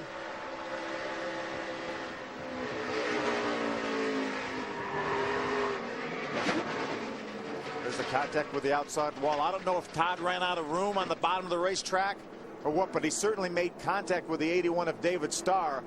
And up the hill they went into the outside wall. Both of them into the outside wall, and this is very foreign when you see the 30 truck going behind the wall into the garage of Texas Motor Speedway. His worst finish here in the last 6 races is 5th. Ray, what's going on down there? Well, we're getting ready to see a number of trucks come to pits here, Phil, and I think this is sort of that tire strategy. They believe they're in that window now. Johnny Sauter in the 13 is in. Also, here comes Austin Dillon to me. With Sauter, they go to the right sides. He's saying he's really good on the entry. When we get to Austin Dillon, they win a half a pound in the right rear, half a pound in the left front. So they're going diagonal adjustments there. It'll be a 4-tire adjustment or pit stop for Austin Dillon. And we have fuel only for Ron Hornaday, who comes in on lap 68. Don't you love the differing strategies here? Ron Hornaday fuel only. The majority of the other competitors putting tires on. And the dejected looks of the team in the garage. This is why we're under caution. We ride along with Todd Bodine. Todd's going to jump to the inside. You see the 81. Looked like maybe David Stark came down a little bit on Todd Bodine. And we'll be right back.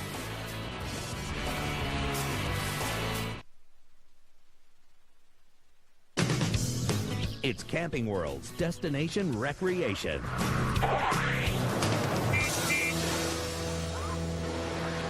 All right, let me give you a scenario.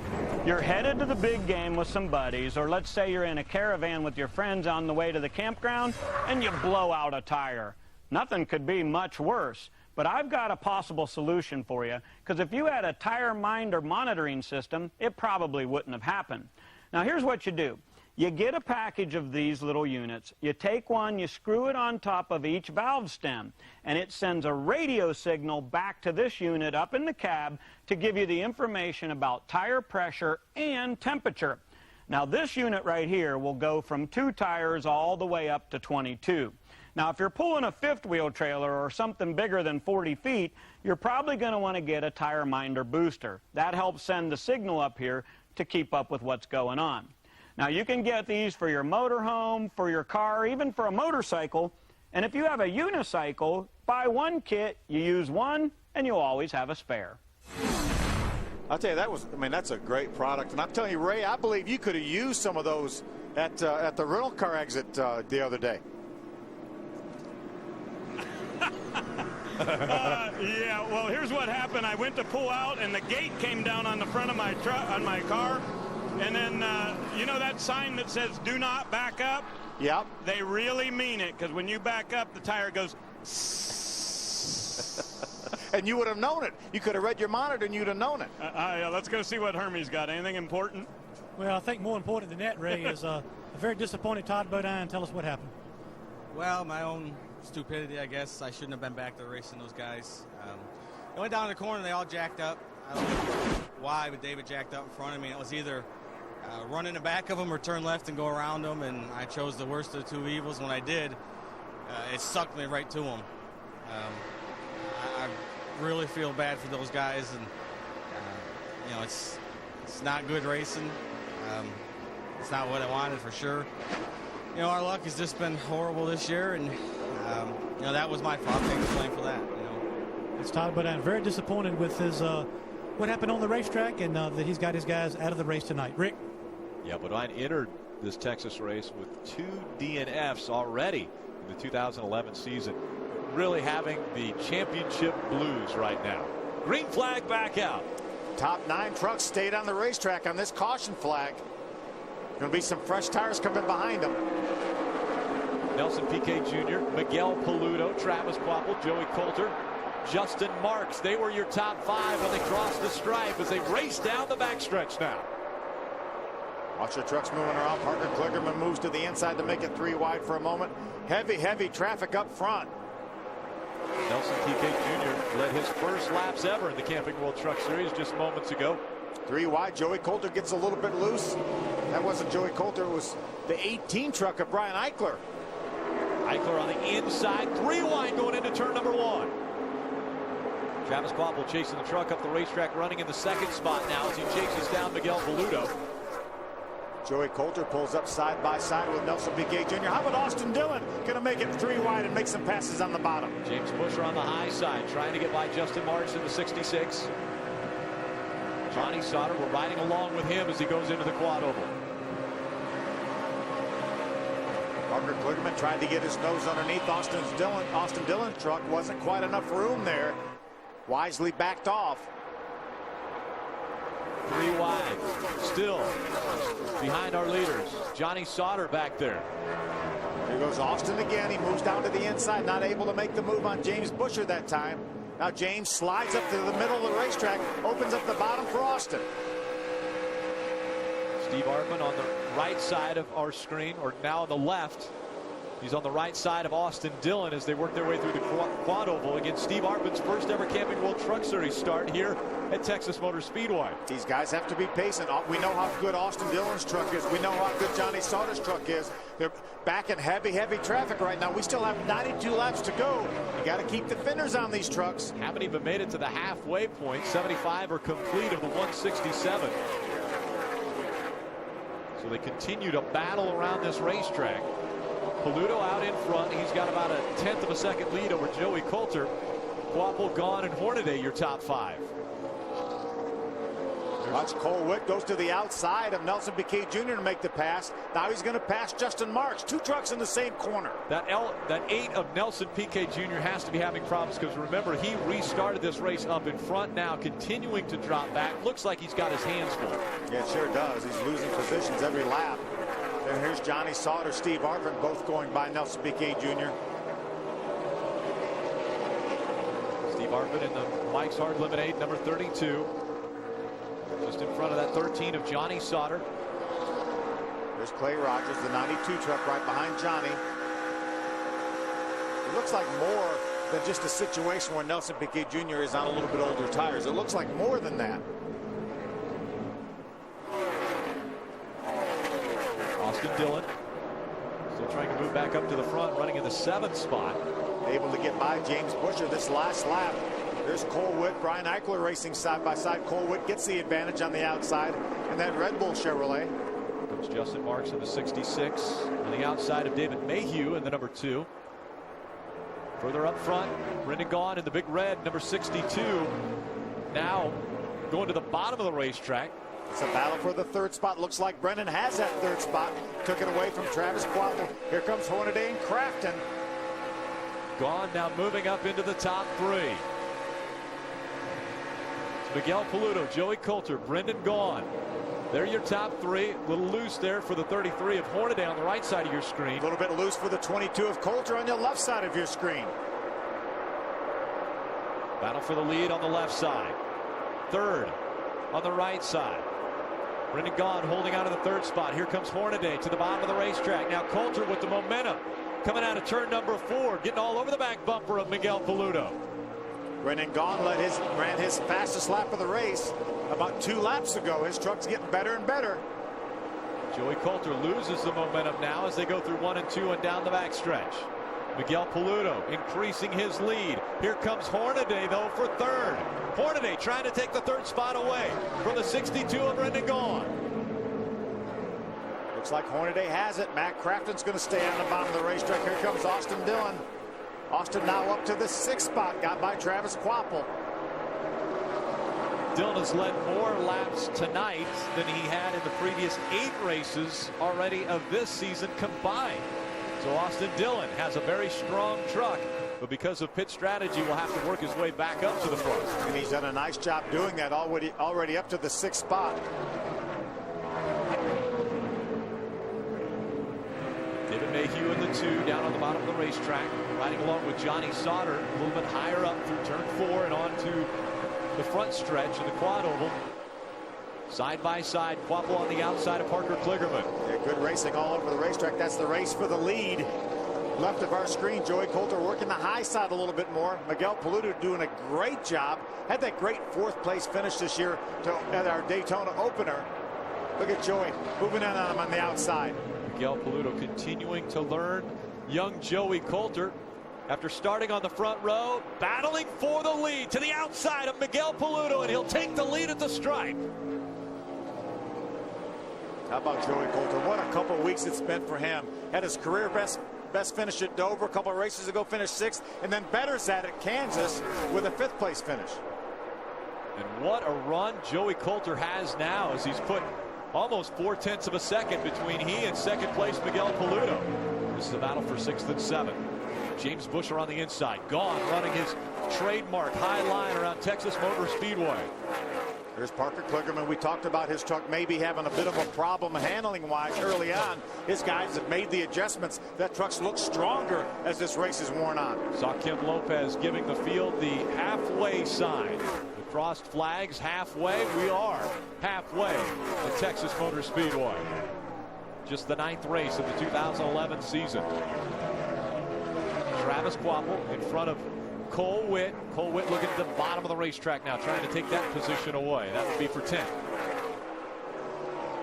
As Parker Kligerman moves up on the inside of Brendan Gaughan to take over that 7th spot. Brendan has the momentum on the high side. Which way is Johnny going to go? Who is he going to follow? Johnny Sauter looks to stay on the bottom of the racetrack. Follow Parker Kligerman through 1 and 2 down the back stretch. He gets in behind the 62, and Cole Witt on the right side of your screen trying to get by Travis Kvapil for that 10th position. Yeah, Cole's trying to move up into the top 10. Johnny Sauter's going to grab another spot. He's going to move up to the 8th spot. Here's David Mayhew joins this battle for a top 10 run. Had a great qualifying effort at Phoenix this year in their own equipment, the same team that he drives in the West Series for, but had a problem late in the race, didn't get the finish he deserved. Hornaday, Crafton, and Dillon right here running in the 3rd, 4th, and 5th position. Crafton trying to take that 3rd spot back from Hornaday. Austin Dillon restarted this race in the 13th spot. Right now running 5th, knocking on the door of 3rd, really. Travis Kvapil taking 10th back from Cole Witt on the right side of your screen. It's our longest green flag run of the night. Last time they were on pit road, lap 68. We've already completed 87 laps now with just 80 laps to go. Joey Coulter right now leading this race. Do you think he's would hope it would rain or something maybe? Oh, around goes the 88. Austin Dillon that got into the back of the 88. And around goes Matt Crafton. Boy, that's not something you see very often, is Matt Crafton not finishing one of these races. This will be the 6th caution coming out. Texas Motor Speedway. Wow, look at the damage to the front of the 3. We talked about keeping the bodies on these trucks, keeping the fenders on them. There was definitely contact. Get all your parts ready. Quick. The 2 trucks were battling for the 4th position. And we saw the 3 of Austin Dillon get into the back of the 88. We'll have to take another look at it, but you're seeing the safety crews getting to the 88 of Matt Crafton. Watch this now. You see Matt's on the inside of Ron Hornaday. Austin's going to move to the outside here. Matt's going to move up the racetrack and squeezes Austin. Didn't quite have Austin cleared, and when he tried to move up the racetrack to follow Hornaday, Austin ran into him. He just didn't quite have him cleared. Matt certainly got the worst of that situation. Hits the outside wall as well as the inside wall. There's another view. Watch Matt now. He's going to move up the racetrack. Austin's there. He has his nose there. Just a situation that Austin had already committed to the outside. He had some momentum. He was going to go by the 88 of Crafton. I think there could be some damage to the 31 of James Busher as well. He was avoiding, went through the grass. It looks like he might have torn the splitter off the front of his truck. Here's Austin's on board. Watch this now. He's going to move to the outside of Matt Crafton in the 88. You saw Austin was up in the top lane there. He really couldn't go up any higher. And he had his nose up there. Crafton out of his truck, and it looks like he doesn't want to get into the ambulance just yet. There's no question he's probably going to be mad at Austin Dillon, and he's going to make it known right here. He may voice his displeasure at what just took place. He's walking up the racetrack. The NASCAR official is going to stay with him. You see the arms go up in the air. That's certainly a situation where there was no intent. I mean, I think when Matt looks at the video, he's going to say he was on the outside. He had a little bit of momentum, and he just didn't leave him any room. So Austin was working his way back towards the front. You see Hornaday makes the pass. Now Austin's going to move to the high side. But you see, watch, when they make the contact, Austin is just about 3 feet away from the outside wall. Just no intent there whatsoever. Is there a situation here where Austin, I mean, there was contact being made. Did he need to check up? Should he have, or is that happening too fast? Well, I think once the contact was made, then it's too late. He probably did try to slow down at that point, but it was too late once the contact initially was made. Austin Dillon did not think that Matt Crafton was going to move up the racetrack. He thought Matt would know he was there. Yeah. His spotter would tell him he was there, and he would give him room because he had a little bit of momentum, had a little bit of run coming on the outside. So the 6th caution has come out at Texas Motor Speedway, and it involves two of the fastest trucks tonight. Austin Dillon had been out in front and had led laps. Matt Crafton was battling his way back up front. Dillon had led 46 laps. He was the lap leader as far as the most laps led. Miguel Paludo right now has 10 laps led, and he's second on the laps led. So a very difficult night for Austin Dillon, who may have had the fastest truck before this happened. And Crafton not happy at the way his night has ended.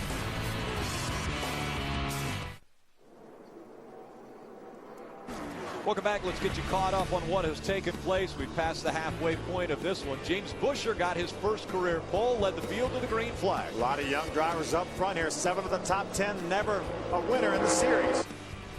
Had a pretty good start, James Busher did, but then around goes the 99 of Chase Mattioli through the infield grass. No contact made as we go to our 3rd caution. Top Bodine on the inside, gets a little bit loose, makes contact with Brian Eichler. Both trucks go around.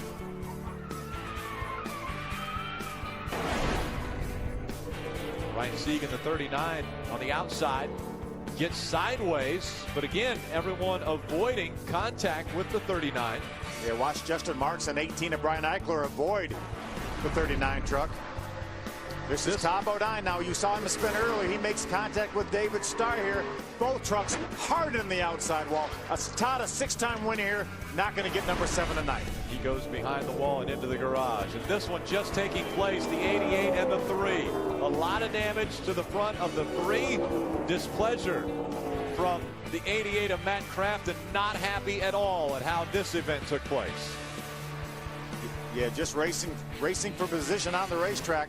The 3 of Austin Dillon coming back down pit road. He had some missing lug nuts.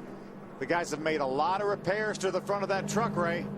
Yeah, and Phil, it looked to me like he may have sped off pit road here just a moment ago, trying to stay out ahead of the pace car to be on the lead lap.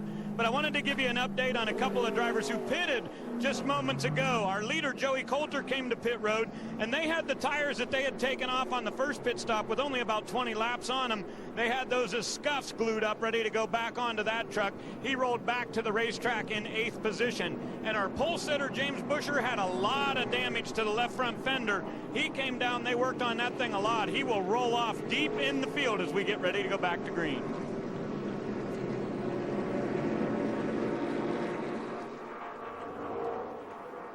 Matt Crafton just coming out of the infield care center. We'll show you the replay on the racetrack from your vantage point. What happened with you in the 3? I guess you just got to run right there at the last second. Watch coming off turn 4. Take us through it. I got a little bit free off that corner, and he wasn't there. He wasn't there, and then it was like he had me right there, and I was trying to get out of the throttle and I was trying to turn back left, but I was just I'd gotten free, so I had to walk it up the racetrack. But man, when you get hooked in the right rear down the straightaway, that's a hard way to go down, especially at Texas down the front straightaway here. This is tough deal because this Menard Chevy was really good. We finally made some really good adjustments on it, and I think we had something for him right there at the end, but it happens. That's Matt Crafton, disappointed, but he saw what happened in just a very disappointing way to end your night at Texas Motor Speedway. See, Matt, I just wondered after watching that video if he would have a little bit different idea of what happened there. He said he got a little bit loose, and Austin had a little run. He wasn't there, and then all of a sudden he was there at the last second. He said, I was trying to get away from him, but unfortunately the contact was made. Aaron's lucky dog goes to the 73 of Tim Andrews. He'll get a lap back. Currently there are 26 on the lead lap as the field all in line behind the 13 and the 33. Hornaday on the outside gets the start. Green flag back in the air. Parker Kligerman jumps to the inside of David Mayhew, makes it 3 wide. Mayhew in the middle, moves up the racetrack. Cole Witt had to slide up. Mayhew drops back down to the bottom. Parker Kligerman is going to close the door on Mayhew. Looked like David Mayhew had thoughts of moving underneath Parker Kligerman. Wasn't any room. Wisely backed off. I'm telling you, Danny Stockman and his crew for Austin Dillon did a lot of nice repairs on that truck. It may not be perfect, but it still may be a good enough truck for a good finish. Miguel Paludo, or excuse me, Nelson Piquet Jr. in the 88, almost into the wall, checked up, slid back into traffic. Here's Joey Coulter making his way to the outside of David Mayhew. Joey's in the 22, Mayhew in the 2. Remember, Joey Coulter was our leader when this last caution came out. Came down pit road, as Ray Dunlap reported, put some 20-lap scuffs on. Down the field, lining back up, 2x2 back here for position. Cole Witt just behind the 29. But Parker Kligerman. Parker able to get by Cole Witt on this last lap. Parker moves up into the 3rd spot. 23 of Jason White. Now looking to the inside of Cole Witt. It's Hornaday, Sauter, Kligerman, Witt, and White, your top 5. Arvin, Coulter, Mayhew, Shane Sieg, and Miguel Paludo, your top 10. Well, here we are at Texas, and other than Ron Hornaday, what a strange look, and Johnny Sauter, what a strange looking top 10. The guys that haven't been to victory lane: Kligerman, Witt, Arvin, White, Coulter, Mayhew, Paludo, Eichler, all in your top 10, chasing 2 veterans around Texas Motor Speedway. Miguel Paludo, the 7 truck, and the 8 of Nelson Piquet Jr. racing side by side. That is up in the top 10. Nelson Piquet Jr. is making his way back up into the top 10. Ricky Carmichael in that 4. Carmichael running in the 12th spot. Battle for the lead. Johnny Sauter to the outside of the 33. And Sauter out in front of Hornaday. Johnny Sauter now may be feeling pretty good. He thinks his main competition, Austin Dillon, obviously with some damage, may not leave anybody to challenge him as he's able to get by Ron Hornaday. Still a long way to go, though. Still have 68 laps to go in this race. We know we're going to have another pit stop. 10 different drivers have been out front and led laps here. Johnny Sauter has led 6 laps now as he leads the field at Texas. Ooh, Justin March just slides up in front of the 93. Shane Sieg. There's Nelson Piquet Jr. in a battle for the 10th spot with Miguel Paludo. Nelson has it right now. Miguel Paludo drops back behind Nelson Piquet Jr. Just behind them, the 4 of Ricky Carmichael.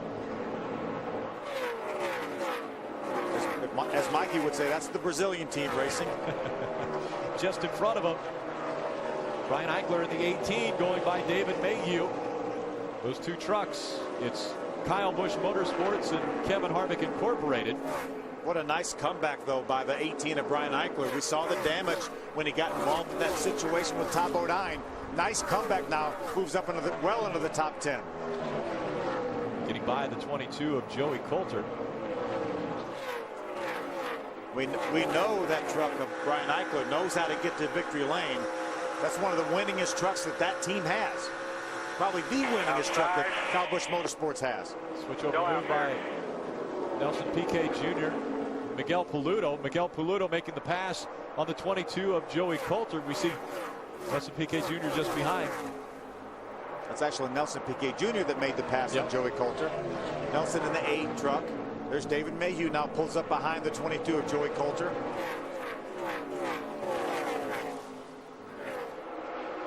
Looks like Joey's struggling right now. He's lost several positions here since the restart. Already with 64 laps to go, we've tied the Texas record for leaders and lead changes.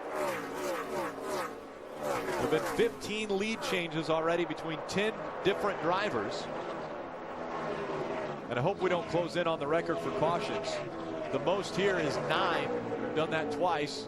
And already this race has been slowed 6 times. There's the Fanai onboard of Austin Dillon. He's currently being shown in the 20th spot. Going to try to move by into the 9 of Max Pappas. That will move him up to the 19th spot. See a lot of damage to that truck, but the guys did a nice job. Some good hard racing right here. There's Jason White, the Gunbroker Chevrolet. Brian Eichler, and here comes Nelson Piquet Jr. I tell you, Nelson Piquet Jr. has gained a bunch of spots since this restart. He is moving to the front. That 8 truck working the bottom of the racetrack. Nelson Piquet Jr. continues to impress here in the Camping World Truck Series. Brian Eichler able to get the momentum and get by him on the outside. That moves Brian back up into the 7th spot now. Nelson Piquet Jr. 8th. See, back on lap number 84, he was 17th about 20 laps ago. How about the momentum that he's able to carry down the backstretch and into turn number 3, but he lost a lot of momentum working his way through 1 and 2. We'll see if he can gain the ground back now. Coming out of 4, he's got a lot of momentum once again. Can he get by the 18? He's going to move to the inside. He's easy in the corner, hard off the corner. Nelson Piquet Jr. on the inside. Outside, Brian Eichler. Those two racing for position. 7th position is what they're fighting for. Jason White doing a nice job right now staying up in that 6th spot in that gunbroker truck. Nelson Piquet Jr. a little bit higher entry into the turns. How about Nelson Piquet Jr. coming off the corner completely sideways? He should have been at the prelude for the dream. And now to the inside of the 23 goes Nelson Piquet Jr. Jason White on the outside. He's going to take the spot away. He moves up to 7th. What we were talking about is the prelude to the dream we had at Eldora Speedway on dirt. Tony Stewart's Eldora Speedway. What a great event they had this week. Raised so much money for some children's hospitals. Clint Boyer ended up winning that race. Ron Hornaday was in the field. He tried. Hornaday out in front of Parker Kligerman. Let's say that Ron's doing better in this race than he did in the prelude. Again, Johnny Sauter's out in front of this field by 5 seconds in front of Hornaday. Kligerman just behind Hornaday. Those two continue to battle for the 2nd spot. I'm telling you, Parker Kligerman gets better and better and better. They brought some new trucks here later in the last few races, just getting stronger and stronger. Look at, he's moving to the outside of Hornaday. Kligerman trying to take 2nd away from Hornaday, using that outside line. See if momentum works as he comes out of turn number 2. Not able to do it that time, but he is all over Hornaday. Kligerman finished 9th a year ago, actually in November, in his Camping World Truck Series debut. Right here at this racetrack. We'll see if he can improve upon that today. Looking to the inside once again. The grass came up on the left side of the truck that time. Yeah, I think he caught the grass with his left side tires. Got to be careful. That will turn that truck around if you hit it the wrong way. Again, Sauter out in front of these 2 trucks, and we saw him, and we've got smoke coming out of Cole Witz, number 60. Drops to the inside of the racetrack, down onto the apron. Saw steam coming out of the radiator, so I wonder if that truck overheated, maybe caused the engine to go. Yeah, I think she let go there. Dropped the valve for sure. When I come to the box, I mean, I've got no power. He was running in the 4th position when the engine let go, and that brings out our 7th caution of the night. But that gets these trucks just about to their pit window. Right now, 56 laps to go. We know these trucks can run somewhere between 52 and 57. I think everyone's going to come in this time figuring on this being their last pit stop. They won't have to make it a fuel mileage race. They come onto pit road now. Johnny Sauter had a 7-second lead over Ron Hornaday. That is erased. Parker Kligerman, Brian Eichler, Nelson Piquet Jr., your top 5. As the pace car will jump in front of the field. Steve Arpin making his first ever Camping World Truck Series start, running in the top 10. He's running 6th. Jason White, Miguel Paludo, David Mayhew filling in that number 2 truck, and Ricky Carmichael, your top 10. You know, where the guys talked about everyone putting scuffs on, maybe that last caution flag, putting some fuel, just fuel only. Now I think is when you want to save that best set of tires, that last new set of tires, you want to put them on this pit stop, because there may not be any more green caution flags. Again, James Busher won the pole. Pit road is still closed, but he knows that he has to do some work here, so he wants to have extra time to be able to get it done. So essentially, he knows he's going to get penalized. He's going to have to restart this race from the tail end of the longest line, but they feel like it's worth it because they need time to do some extra work here. 24 trucks are on the lead lap. Been an Aaron's lucky dog that will probably bring Tim Andrews back in. It'll be for his second straight Aaron's lucky dog. That'll put him back on the lead lap. That'll make it 25 trucks on the lead lap. And here comes your race leader, Johnny Sauter, bringing the field onto pit road. To you, Hermie. Well, Rick, very interesting call by Eric Phillips in this 18 car. They're coming in, taking a little bit of wedge out of the left rear, but not putting their last set of sticker tires on. A slight chassis adjustment, 1 can of Sunoco fuel for Brian Eichler. Ray? Johnny Sauter could have gone to lap 130, but this is going to put them very tight on their window. Joe Shear, the crew chief, said, pack it full of fuel. On Ron Hornaday, you see Speedball putting the fuel in there. It's his 57th birthday. Their truck driver will get a little bit of the second can, but he didn't have to wait. A number of guys going on differing fuel strategies. So once again, we'll have a mixed-up field. Lots of different strategies on pit road. Brian Eichler in the 18 moves up 3 spots. Jason White gains 5.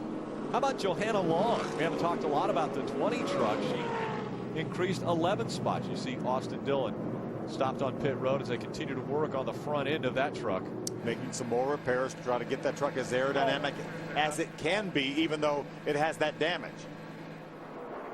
So they'll work on the 3. They're also working on the 31 of James Busher. We saw him come in a little bit early. You see some steam rolling out.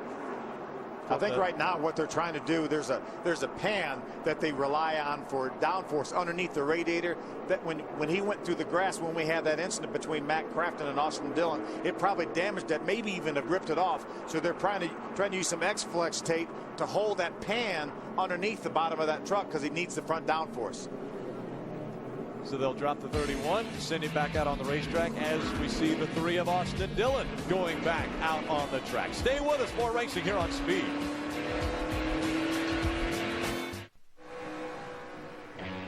This Tuesday, don't miss the announcement, which will reveal the 3rd class to enter the NASCAR Hall of Fame. We'll preview all the candidates at 3 p.m. Eastern Time, and then the announcement is made at 4 p.m. only on Speed, your motorsports authority. Luckily, I have a vote in the Hall of Fame, and I think I'm pretty sure about my top 3 that are going in, but I'm not so sure who are about 4 and 5. Who's your top 3? Well, I think Waltrip, Yarborough, and Dale Inman are my top 3 that are I'm on those 3. But then it gets a little bit cloudy because there's a lot of, there's 25 nominees. And you can certainly make a case for all 25. All 25. How about Ryan Sieg, though? Stayed out on this pit stop, on this caution flag, and holds the lead. Ryan Sieg on the inside. Brian Eichler on the outside. Green flag back in the air with 51 laps to go. Whoa, watch out. Johnny Sauter got squeezed down into the grass by Parker Kligerman. Miguel Paluto in the 7. Had to check up. Now Hornaday all over the back bumper. The 23 of Jason White trying to get by for second as they go down the backstretch. Look at trucks going everywhere. How about Hornaday blocking Kligerman on the inside? Kligerman trying to follow that 33 into 3 and 4. He's got the 3rd spot now. Jason White drops back to 4th. See Johnny Sauter on the inside of Brian Eichler. 66, Justin Marks into the grass. Just hold on to that thing. Back out in front of the field. Everyone's able to check up in time. Good job by Justin to keep that truck out of the outside wall. Doesn't appear to have much damage. A wild ride coming off of turn number 4. He was running in the 14th spot. He gets it refired. Will stay on the lead lap. Good news for a lot of these trucks that may have been close on fuel. These extra caution laps, we're going to probably get them all so they're comfortable looking at a possible green-white checker at the end. Justin Marks takes it back out onto the racetrack. Watch this restart now.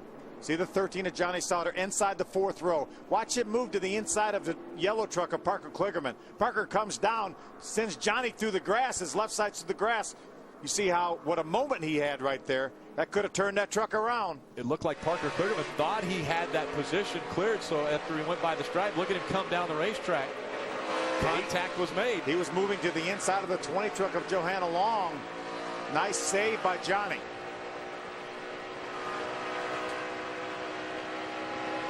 They were getting back up to speed going down the backstretch. And again, the most recent caution comes out because of the 66 of Justin Marks coming out of turn number 4 and sliding through the grass. Let's take another look at that. Justin just got a little bit loose coming up off of turn number 4. Caught it one time and then around it went. He does a nice job keeping control through the grass there. Finally goes back across the racetrack in between a couple trucks. They do a nice job avoiding him. There's Austin's onboard. You see him move up the racetrack. The 66 of Justin Marks in front of the 9. Watch, he's going to get loose right there. He wiggled a couple times. He caught it a couple times, and then finally lost the back end. Overcorrected into the grass he went. But again, a one-truck incident. Boy, that truck for Max Pappas back behind him. That truck could have easily went into the outside wall. Justin did a great job catching that truck from going into the outside wall. Track cleanup continues. A little bit of splitter damage there for the 66. Justin Marks. A wild ride through the grass at Texas Motor Speedway.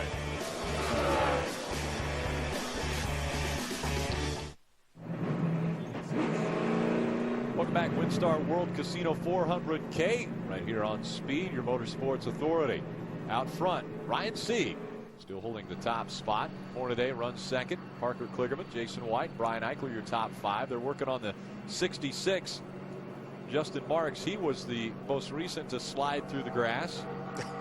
The most recent to slide through the grass. There's our lucky dog, Chase Mattioli. He's going to make the trip to Pocono to run the ARCA race tomorrow. So we'll have it on Speed. It'll air tomorrow night. Why didn't we just get on his plane? Well, we probably should have. Your race leader's made his way onto pit road, so he will relinquish that top spot.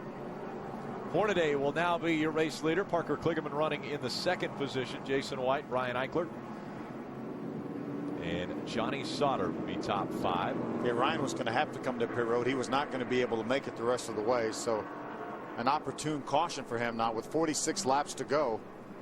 We know he's in his window where he can make it the rest of the way. And we feel like the caution laps will allow everybody else that pitted back on lap number 113 will allow them to be able to make it on fuel. We've broken records now for number of leaders and lead changes. We've had 11 different drivers out in front. Hermie Sadler. Yeah, I want to give a shout out to Jason White, the 23 Gunbroker Chevy team. Now, these guys are a brand new team. They got all brand new trucks built by Kevin Harvick Incorporated. They have not been able to find the feel of a truck that Jason likes. So they went back and got a truck out of Jason's stable from last year. Took it to Kevin Harvick Incorporated, got some updates done, and right now he's in the top 5 looking for a good finish. This caution puts him in his fuel window. Now the 18 of Brian Eichler on the outside of Jason White. Rick Wren told me before this caution they were about 2 laps short. So now they should be good to the end, but uncertain about a green-white checker.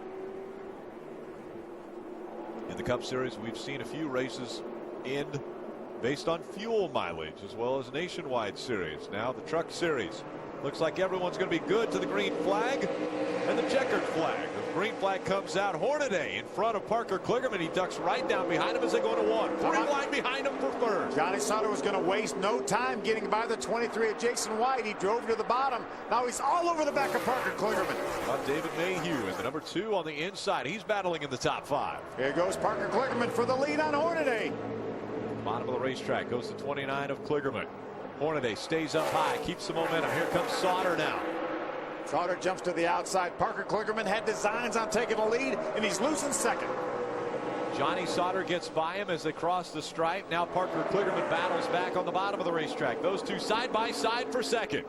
You know, it's amazing. We talk about the top of the show, all the young drivers, 7 of them never having won in the series, starting in the top 10. We get down towards the end. Who's running first and second? Hornaday and Sauter. Couple veterans. Ron Hornaday, a 52-year-old, out in front of the field. Johnny Sauter currently running behind him in second at 33 years old. Johnny already a winner this year at Martinsville. Ron looking for the first win of 2011. Pretty good run for Ricky Carmichael in the Monster Energy drink number 4. Ricky's been fast all year long. Has had trouble getting to the finish. Be nice to just put one in under his belt right now. Good finish. Had a great comeback last week at Kansas. Ended up with a decent finish. After having problems in qualifying, bringing a backup truck out. Had a decent finish as we see Brian Eichler get by that 7. Miguel Paludo. Steve Arpin, the 32 Mike's Hard Lemonade Chevrolet on the outside. He's been rock steady this entire race, been up into the top 10 for the most part. Got to remind folks, this is his first ever Camping World Truck Series start. You see Paluto moving to the inside now, trying to take that spot away from Brian Eichler. Miguel Paluto's been very impressive. Started all the way back in the 22nd spot. They used some pit strategy to get up front, but once he got there, he stayed there. 41 laps remain. Hornaday out in front. He's got a 0.2 of a second lead over Johnny Sauter as we ride along with Nelson Piquet Jr. Nelson running in the 10th position. Oh, and a very loose truck for the 18. Brian Eichler saves it. What an incredible save by Brian Eichler. He was completely sideways coming up on turn number 2. He still has his hands full in that 18 as we see Ricky Carmichael move to the inside trying to take the spot. I'll tell you, that was an incredible save. Nelson Piquet Jr. making the move to the inside as well, trying to get by Brian Eichler. Here comes Joey Coulter in the 22 as well. So he gets by the 32 of Steve Arpin. Now he's going to try to get by the 18 of Eichler. Arpin tucking to the back bumper of that 22 as Eichler still shaking the truck, working a little bit higher line. About Clay Rogers, we haven't talked a whole lot about Clay Rogers. Clay right now is just knocking out the door of the top 10. Watch this save now. He's already loose. He tries to keep his truck off of Miguel Paluto. Normally, when that truck did that second little switch to the left, that's when you lose control of it. Brian Eichler didn't. Spectacular job by Brian Eichler keeping it pointed the right direction as he's just in front of Steve Arpin.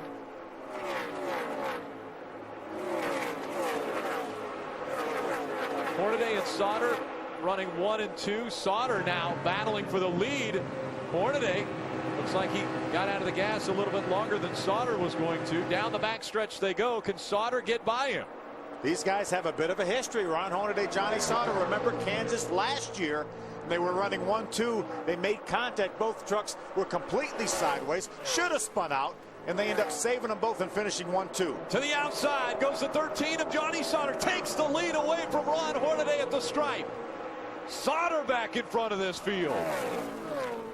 And he did it convincingly.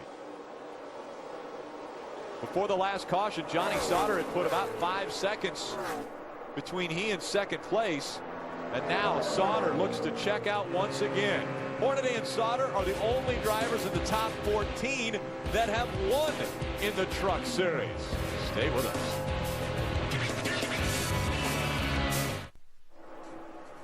Let's take a look at our Ram Tough guts and glory here at Texas Motor Speedway. You've got to tip the hat to the 3 of Austin Dillon in that team. Yeah, the 3 in the crew here. Here's the contact with Matt Craft and a lot of damage to that Bass Pro Shop Chevrolet. Certainly not as much as to the Menard Chevy of Matt Crafton, but Danny Stockman brought that truck in. His guys worked on it. Matt Crafton saying, what the heck? How come you didn't give him any room? But Danny Stockman brought that truck in. The guys jumped on it. They made several pit stops doing the repairs. And right now, Austin has just moved into the 12th position. And I'm telling you, he will get a top 10 out of this. That's the Ram Tough guts and glory. Austin Dillon and that number 3 team. Steve Arpin slides in front, and Austin Dillon gets caught up in it. Arpin and Dillon slide across the grass in the quad oval. Nothing Austin could have done about that. Trying to keep rolling here. Oh, we were just talking about it. Head for a top 10, trying to get into the top 10 by passing Steve Arpin. Arpin got sideways right in front of Austin. And he absolutely had nowhere to go. Austin Dillon will have to bring the truck back onto pit road. You see the damage, the right front locked up on that 3 truck. The 32 sliding right in front of him. We tie the record for most cautions at Texas. We just hit number 9. Still have 30 laps to go. And 30 laps remaining. Yeah, a lot more damage this time to Austin Dillon's truck than he had the last time. The last time was just cosmetic. Watch the 32 of Steve Arpin. He got loose off the corner, slid up the racetrack. Unfortunately, nowhere for Austin to go. He'd already committed he was going to try to get by the 32 on the inside. Steve came down the racetrack. A lot of front end damage to that 3 of Austin Dillon. The splitter was torn off when he went into the grass. There's another view. Watch the 32. He's going to slide up the racetrack loose. He has to use some racetrack to catch it. See, he's pretty well sideways right here. He may have been able to save that truck had Austin not been there, but Austin had absolutely nowhere else to go. Had the momentum going, looked to go by that 32 on the inside, and then the 32 slides down and collects the 3, and into the grass they go. Take another look. So he just got a little bit loose, had to chase it up the hill. See how the wheels were turning. He was just about ready to straighten the wheels back out. Then Austin was there. We'll ride along once again with the 3 of Austin Dillon.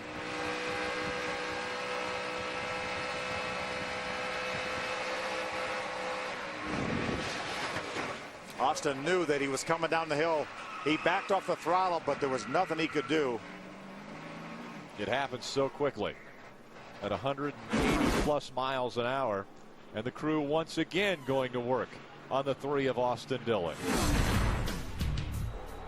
Johnny Sauter out of this mess because he's been out in front of this field. Stay with us.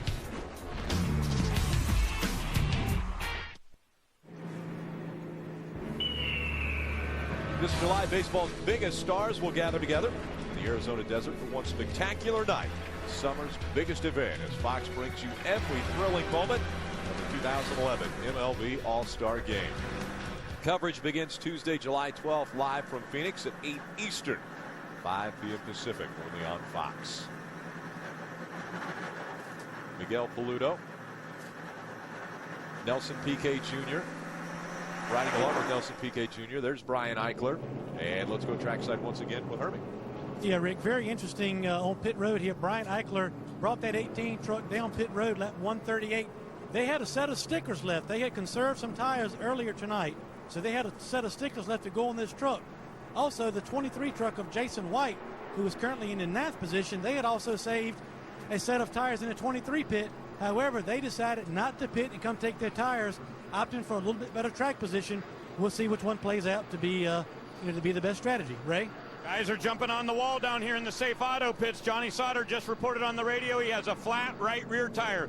Joe Sears said make 100% sure. He said, I'm pretty positive something's wrong here. The 13 may be headed to the pit road, and he is the leader.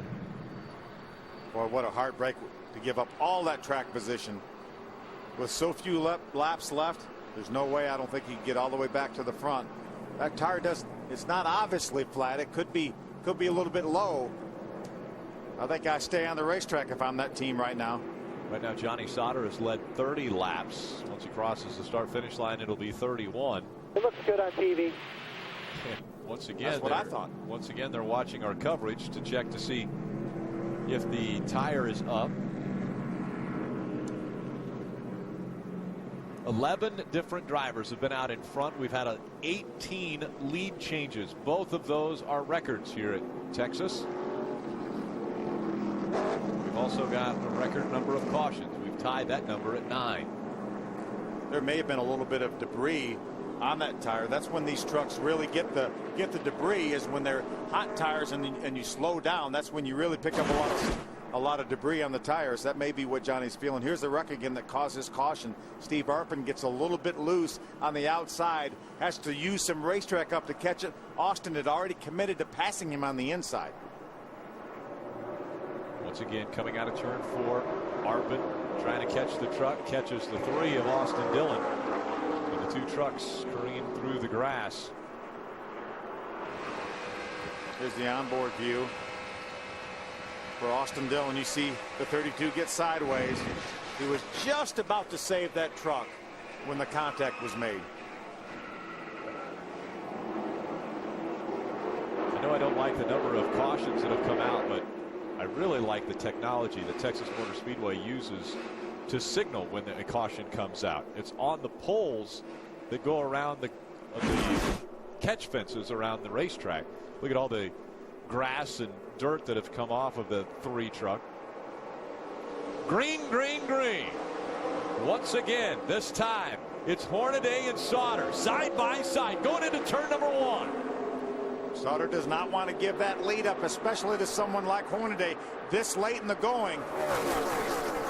Down the backstretch, Sauter has the advantage. Hornaday goes way to the bottom of the racetrack. Johnny gives him plenty of room. How about David Mayhew racing right now side by side with Parker Kligerman for the 3rd spot in that KHI truck. 2 veterans out in front. And then the field hungry to get to victory lane behind him. Hornaday work at the bottom of the racetrack, able to get back by the 13 of Sauter. Johnny's not giving up. He keeps the momentum up on the high side. Hornaday 2 previous wins at Texas. His last one coming in 2008. Johnny's never won here at Texas, but I believe his brother Jay has. Jay Sauter has won at this racetrack. Johnny Sauter's won on a 1.5 miles. He's won at Las Vegas. Sauter back out in front of the field.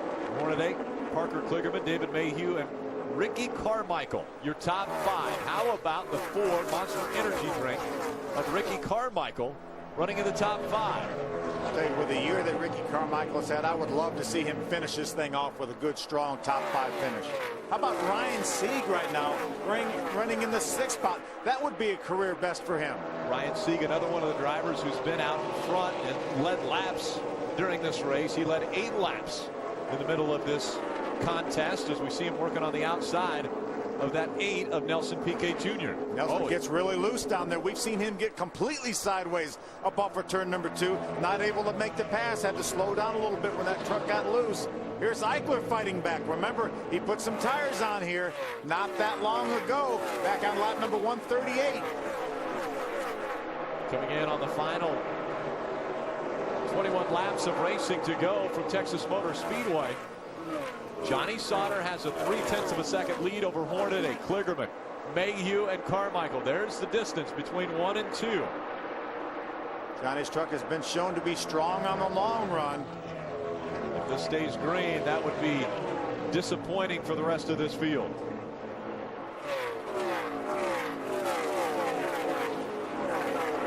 Ryan Sieg doing a great job. Here comes Travis Quapple to the inside of James Busher. This is a battle for the 12th spot. Joey Coulter just in front of him, running in 11th.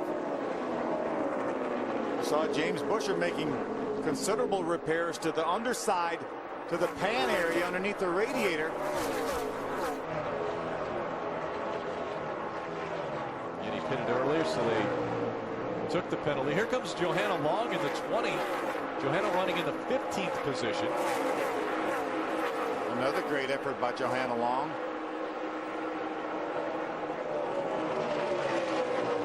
17th is their career best finish.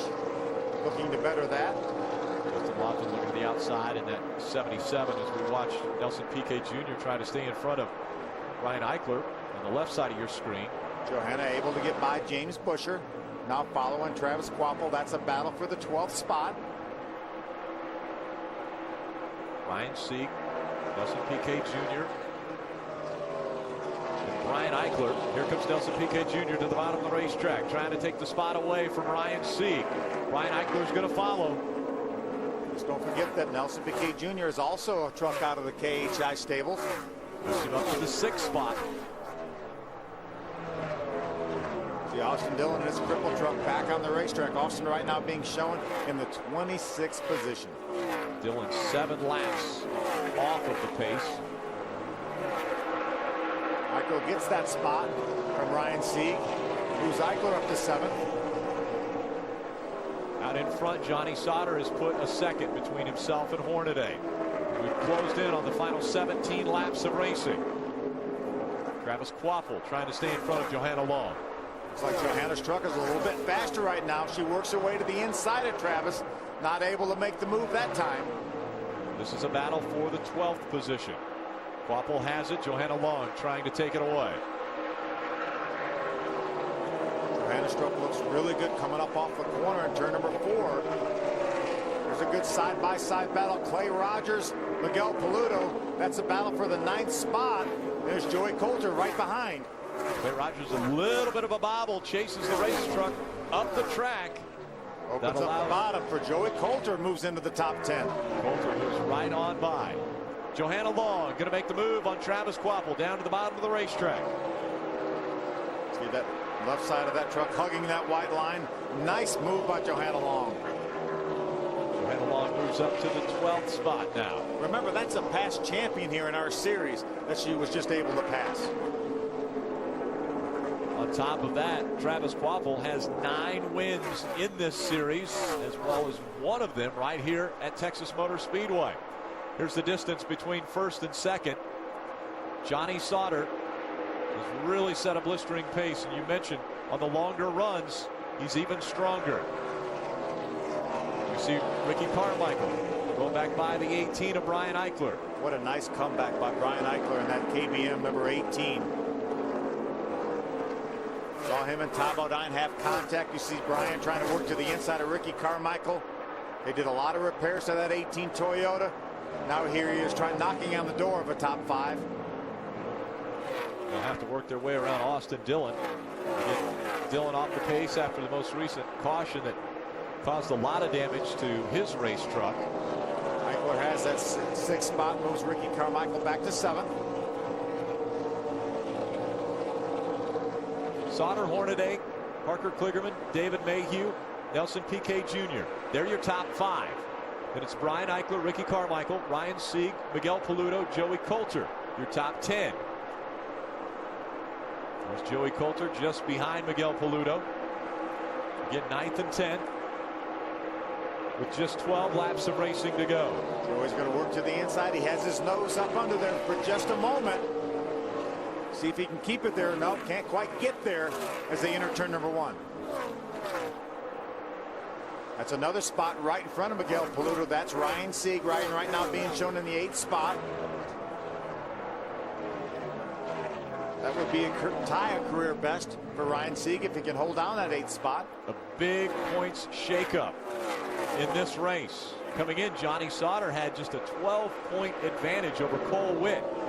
Cole Witt had problems. Austin Dillon has had problems.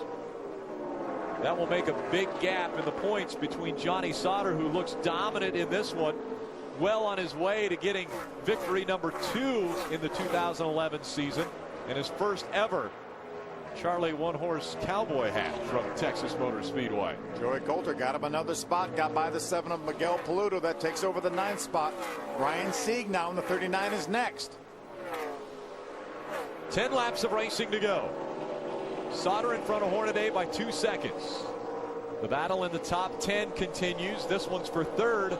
Parker Kligerman trying to hold on. He's got David Mayhew all over his back bumper. What great runs by both these young drivers. Parker Kligerman looking for career best, as well as David Mayhew. David Mayhew making his first start in 2011 for KHI. Parker coming off his career best at Charlotte just a couple of races ago with an 8th place finish. Those two stay within 0.2 of a second of each other. And here comes Nelson Piquet Jr. in that number 8. He has driven the wheels off this truck. We've seen him sideways a number of times. Nelson Piquet Jr. had a 2nd place finish at Nashville earlier this year. That's his career best. But has impressed everyone. He's definitely gaining on this group, battling for the 3rd position. Kligerman and Mayhew just in front of him. Running 3rd and 4th. Nelson Piquet Jr. running in the 5th spot. He's there now, just a couple truck lengths behind David Mayhew. Mayhew running in the tire tracks of Parker Kligerman. Now he goes to the bottom of the racetrack. Here comes Nelson Piquet Jr. to the high side with the momentum, trying to take away 4th and 3rd in one fell swoop. Piquet wants to be a little bit more careful around that 2 truck. Remember, that's one of his teammates. Now Mayhew gets to the inside of Kligerman. Down the backstretch they go. They're side by side. Battle for the 3rd spot. Mayhew has the advantage, and the caution comes out with 7 laps of racing to go. Wow. A new record for cautions, the 92. Problems for Clay Rogers. Looks like a hard hit to the outside wall with the right front. Yeah, what a tough break for Clay Rogers. Was running just outside the top 10, had a good, decent run going, and inside of 10 laps to go. Looks like a right front tire may have gone down on Clay Rogers. That will reset the field once again and give Ron Hornaday an advantage. Ron Hornaday so good on restarts. He was 2.7 seconds behind Sauter when the caution came out. That's the record we didn't want to break. Yeah, we saw him stay right with Johnny Sauter for a couple, 3 laps after this restart, and by the time NASCAR officials look at the racetrack and get it cleaned up, that's probably about what we're going to have. There's 2 or 3 laps here. See, Joe Shear said, why did that caution have to come out?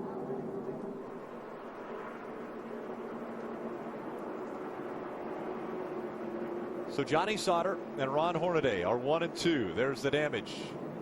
Clay Rogers, number 92, as he stops on pit road.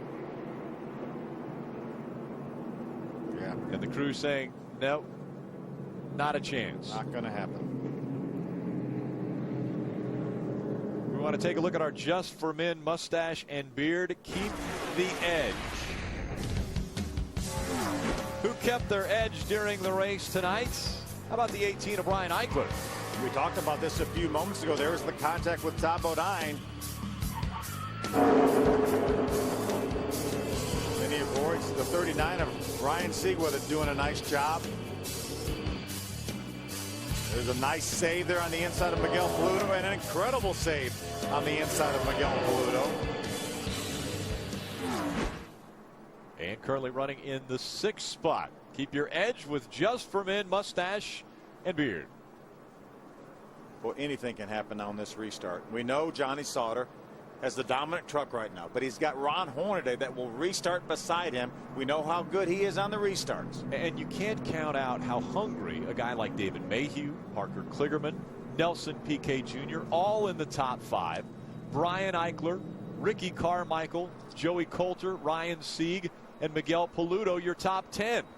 One bobble by one of these veterans in front of this field, and we could have another first-time winner. Well, without a doubt here. And we know that Johnny Sauter wants to beat Ron Hornaday, and we know Ron Hornaday wants to beat Johnny Sauter. You know, moments ago, this is what was said on the radio from Johnny Sauter.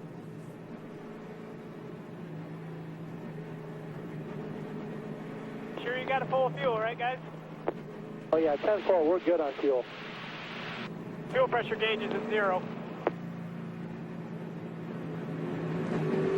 Johnny Sauter wanting reassurance that they got it full. His fuel pressure gauge, which should read somewhere between 6 and 8 pounds, is reading 0 as Jason White comes back down pit road to put another sticker set of tires on his truck. You see him laying there, Hermie? Yeah, they did not get the tires on the last stop, and Jason dropped back to the 17th position. So they're taking advantage of this last caution to come in and get their final set of stickers, try to make up a few positions, Ray. And Hermie, based on my calculations down here, from the last time Johnny Sauter was on pit road, he should be about 10 laps to the good to make it on fuel here. Now, obviously, Joe Shear is concerned about that fuel pressure gauge being on 0, but his last question, Johnny, was, how long has it been there? And Sauter said, I have no idea, but it does worry me. And, guys, we're in a position here where we very may well go green-white checkered. We've had 7 previous green-white checkers. 6 of the last 10 races here have gone that way. There's Steve Arpin. Came here last year with the ARCA Racing Series and ended up in victory lane, making his first ever start. Had a great top 5 qualifying run, ran in the top 10 most of this race, got a little bit loose up off of turn number 4, made some contact with Austin Dillon that damaged his truck, but still hanging in there right now, being shown 1 lap down in the 23rd spot. Johnny Sauter has led 53 laps. He will lead the most laps. Ron Hornaday running in the 2nd spot. Again, started 13th, has worked his way up into the top 2 and has a great chance of going back to victory lane. How about David Mayhew? His best finish came last year at Homestead, just outside the top 10, looking for a top 5 finish here. Great job for KHI and David Mayhew. Parker Kligerman trying to finish the deal. He had problems earlier racing hard toward the end of the race, got sideways and didn't get the finish that he wanted. Wants to get a good finish tonight. We know Nelson Piquet Jr. has had a good finish. He finished 2nd at Nashville earlier this year, looking for another top 5 finish in another KHI truck. Brian Eichler driving the 18 for Kyle Busch Motorsports with a strong run tonight. He's running in the 6th position now after starting 7th. There's Ricky Carmichael. Would just love to finish this race in one piece They've had so much trouble with that monster Chevrolet. Right now has a great run going well into the top 10 in the 7th spot. Joey Coulter, after starting on the outside of row number 1, currently runs in the 8th position. Another driver that has been oh so close, but hasn't been able to seal the deal. So a good run for Joey Coulter tonight. 39 of Ryan Sieg right now is being shown in the 9th spot. 8th is his career best. If he could maybe get by one more truck, he would equal his career best. But a nice job by Ryan Sieg in an independent team. Miguel Paludo driving that number 7 out of New Silver, Brazil.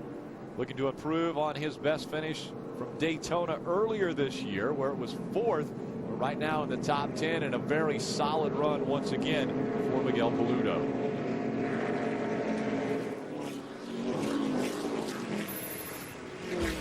Our next truck race, you're going to have a little break before we head off to Kentucky. That's July 7th, 7:30 p.m. Eastern, 4:30 p.m. Pacific. And again, Chris Devoto will be back to get us set up for that race. Big triple header weekend too in Kentucky. First ever Sprint Cup race coming Saturday night that weekend in Kentucky. 2 by 2 they go behind the pace truck. On the inside, it's Hornaday. The outside, Johnny Sauter. Again, Sauter has led the most laps. He's led 55 laps as we have 3 laps to go. When they get to the stripe, it'll be 2 to go. Yeah, technically will not be a green-white checker because this race will restart on lap number 166 with 2 to go.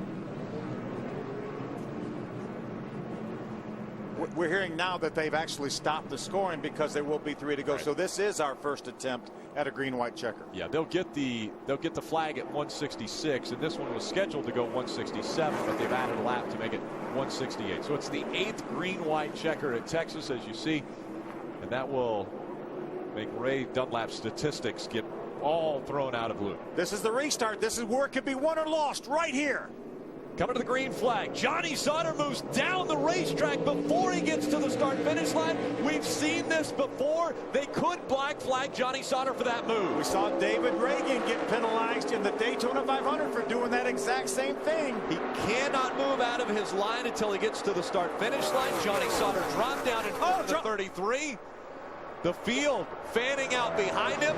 I thought David Mayhew was going to spin out. He was on the inside of Parker Kligerman, completely sideways. There's contact. PK Jr.'s in the outside wall.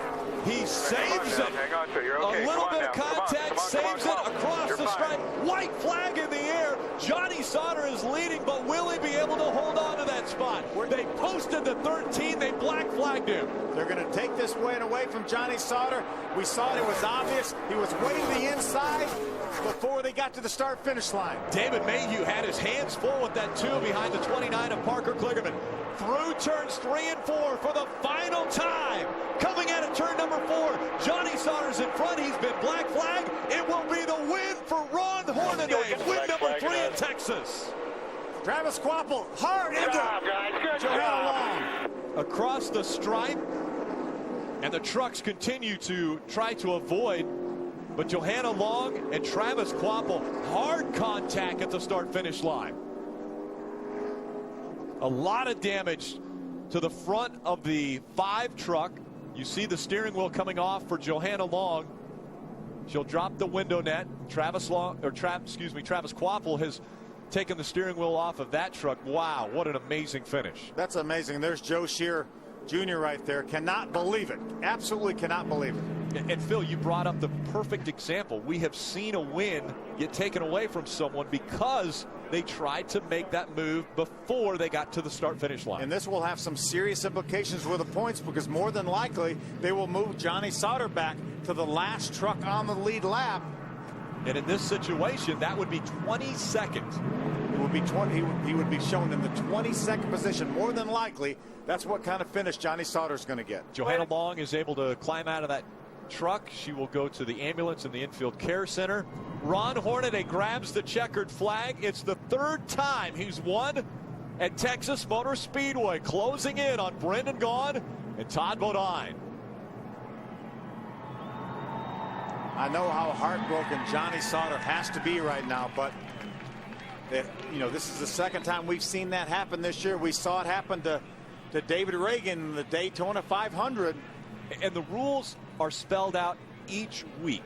they remind them, you cannot move out of your lane until you get to the start-finish line on a restart. Let's take a look at it now. This is the restart. Johnny gets a great jump, such a good jump that he's able to clear Ron Hornaday. There he goes. He's on the throttle. He pulls to the inside. And there they go past the start-finish line. Here's another look here. Johnny's contention is maybe he's going to say, well, I left enough lane for Ron Hornaday on the inside. He just chose to get in behind me.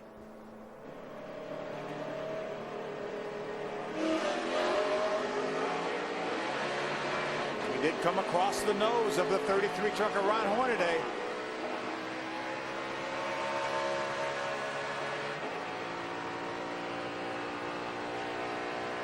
And that was the restart that lost Johnny Sauter this race. He had the strongest truck tonight. He was extremely good on long runs and trying to get the restart to where he could get the win. We're going to hear from him. Pardon me. Johnny headed back to the garage. Your comment? God bless America. Got a good restart on that last. What do you think NASCAR's decision is on this restart? He's got a lane to race down there. You know, we both spun the tires. It's just whatever, you know. You going to go meet with NASCAR now and try to get an official word from them? Yeah, it's official, isn't it? Johnny Sauter. Thanks, Herbie. We've seen frustration tonight. We saw it from Matt Crafton involved in an incident. Now, obviously, Johnny Sauter extremely frustrated, thinking that he left a lane when clearly he came down in front of the 33. And what Johnny's saying is he spun the tires, Ron spun the tires, and that's the line he took to save his truck with the tire spinning. He said he left a lane down there for Ron Hornaday, but in NASCAR's view, he pulled down there and blocked Ron Hornaday. Here they are coming to line. The black flag was displayed for Johnny Sauter and the checkered flag for Ron Hornaday. And there's Travis Quapple. Wow, hard contact with Johanna Long. Yeah, Travis was completely out of sorts as he came through the grass, and he was headed towards the wall. He's actually lucky Johanna Long was there. Unlucky for Johanna Long, but she really cushioned the blow of what would have been a big hit on the wall. Here it is right here. See, Travis loses the front of his truck and chases it up the hill. There he is now. Just no control right now in the grass. And as you mentioned, he would have hit that outside wall completely head on if Johanna hadn't been there. But tough break for her. Hard contact. Look at the back of her truck. A lot of damage at the end of this race. And here comes a tire. That's Johanna's own tire, so that adds insult to injury. There's the black flag. Checkered flag. He was already posted. Whoa, you heard that. You heard that, and you saw Kim Lopez. And I tell you what, how sharp is she? She's got the checkered flag in one hand. The wreck happens, and she's reaching for the yellow flag. There's Nelson Piquet Jr. He bounces off the wall. And then back through the grass. What an eventful day it's been for Nelson Piquet Jr. So Hornaday gets the win. Parker Kligerman is actually scored in second. So a huge race for Parker Kligerman as you see the 33 pulling into victory lane. Ray. Well, Jeff Hensley comes in to celebrate with Ron Hornaday, and Hornaday will go ahead and jump out of this Kroger-sponsored Chevrolet number 33. It'll be career win number 48 as a stream of confetti comes down. Congratulations going around to the crew.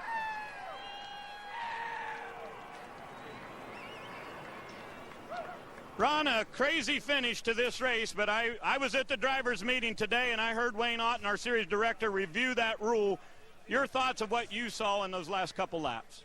I'm not going to go against what he judged, the judgment he just did, but he actually all came down. I seen him slide a little bit, and then he just kept the momentum coming in front of us just to blocks a little bit. And then when he figured it out, he came back up there. But Jeff Hensley and all the guys stuck with me the whole day. We were just so loose getting in and just really tight to the center. So I try to save my stuff just in case that green-white check come out and something stupid happened. But first of all, I got to thank Kroger, everybody involved at KHI, Ream. It takes a whole lot of people, and if you don't look at them, they're right there. It's just an unbelievable day. I'll take that. You know, with misfortunes last week and 25 points. Ron, it's only been 12 races since you last won at Martinsville, but it seems like a lot longer than that. the way our year's been going, we're gaining on them, but we're still not right now. So Johnny was fast in the tire test down here, and these guys never say die. I mean, I had her hung out there, and I was shattering the front tires while the back was sliding. So Kevin Delator, thanks for believing in me. This is cool. It takes a lot of people to do this, and I just got to thank Armored, Ream, especially Kroger. I mean, this is cool. All right, congratulations. Closing in on 50 wins for Ron Hornaday. Hermie? Well, David Mayhew, a lot of guys get good opportunities. Pick your order up there. And but few take advantage of it. You capitalize on a great opportunity. Solid run from lap 1 to the checkered flag. Congratulations. Thank you. We had a really good truck. I got to thank Kevin and Delana Harvick, Steve McGowan, MMI Services, all the guys at KHI. And without this opportunity, you're never going to run like this with these guys. And just got to really thank them. Bruce Cook, all the guys on pit road did an awesome job adjusting the truck all night long. And we just slowly worked our way forward and had a shot at the end. Just got a little free. How was it racing up there with the guys that you see every weekend? You showed you had a lot of talent tonight. Able to close the deal, too. That means a lot. Yeah, no, that was when we got to those last couple restarts. That's definitely not what we needed. The truck seemed like it, or maybe it's just me still getting used to the restarts, but after 5-10 laps, the thing really started to come alive, and I think we would have had a shot at getting up to those guys, but learned a lot. Restarts behind Sauter and Hornaday. You can't ask for two better teachers than that. And you got some more racing to do tomorrow. Tell us about that. Yeah, we're flying out first thing in the morning to the K&N West Series at the Bull Ring, so busy weekend, but a lot of fun. Good way to close this off tonight. Solid effort from David Mayhew. I think KHI will be very pleased with the performance that he put forth today. Again, this is the final restart and the demise of Johnny Sauter's great night. You know, the more times we watch it, Rick, he definitely spun the tires and actually had to chase his truck down there. There's a black flag displayed for Johnny as we see Travis Kvapil running into Johanna Long, and the checkered flag for Ron Hornaday. Ron celebrated his 48th win in the Camping World Truck Series. That record is going to be very tough to beat.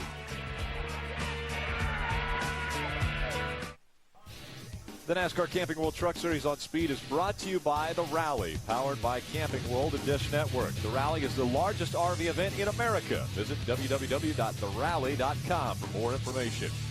By Aaron's, you don't need credit. All you need is Aaron's. By Ram Trucks, designed, tested, and proven to be the best trucks we've ever built. Ram. And by Race, Rock, and Refresh. To learn more about your chance to win a trip to Chicagoland Speedway and a Toyota Tundra, visit Dollar General. Save time, save money every day. The weaponry comes out in victory lane for Ron Hornaday. He wins the cowboy hats and the celebration. Once again, it's the third time he's been able to do that in victory lane at Texas Motor Speedway. Finishing second in this one was Parker Kligerman. He's with Hermie Sadler. Well, Parker Kligerman, I'm glad you said you were glad to see my face, because that means another solid run for you guys. Second place. Congratulations. Yeah, well, you know, it means if we, as you said, if we run up front, we'll see you afterwards. So, you know, I want to thank these guys right here. We don't go to a wind tunnel. We don't go to shaker rig testing. We do none of the stuff that these top 10 teams do, and it's almost like David versus Goliath with us. But Brad Keselowski and Roger Penske gave me an amazing opportunity with this truck, and you know, it's about making the most opportunities. And these guys right here, they do an amazing job. They work long hours, and I'm just so proud of them. And you know, I really owed them after Dover, where we probably had a solid third, and I went for second, thinking I could maybe win it, and we wrecked and finished 21st. I owed it from them for Phoenix. So you know, to get this, knowing we're one spot away from that elusive victory lane right there, it's just, you know, it means the most to these guys. We can go off on the break with a lot of momentum, hopefully tweak our stuff, and come back to Kentucky going for that first spot. That's Parker Kligerman. These guys are coming. Thanks, Hermie. I want to take a look at our AT&T call of the race. This one goes to NASCAR. Yeah, there's no question. Here's the final restart. Watch Johnny Sauter. He's going to spin the tires, and to do that, he has to chase the truck, but then he stayed down there, and I think that's what NASCAR probably looked at. If he would have moved right back up once he caught the back of that truck, I think they may not have done that. A black flag came out for Johnny Sauter. Checkers flew for Ron Hornaday. Joe Shear, crew chief for Sauter, not happy. Water bottle goes down. Sauter upset. We heard from him after he was able to get out of the truck. NASCAR's call was the call of the race for Hornaday to go to victory lane. That was the AT&T call of the race. Just moments ago, Johnny Sauter. He decided he would talk with NASCAR, so. Yeah, he's at the back of the NASCAR hauler, so he's going to go in and want to get an explanation. And he's, hey, I spun my tires on the restart, and I had to chase my truck, and that's what Johnny's going to say, and it looked like that's what happened. But I think NASCAR's going to say that he didn't move back up out of the way quick enough. Johnny Sauter came in as the points leader. He's going to leave as our points leader, but the gap not even close to what it would have been if he would have been to victory lane. Cole Witt just 20 points back now. And with Brian Eichler is Herbie Sadler.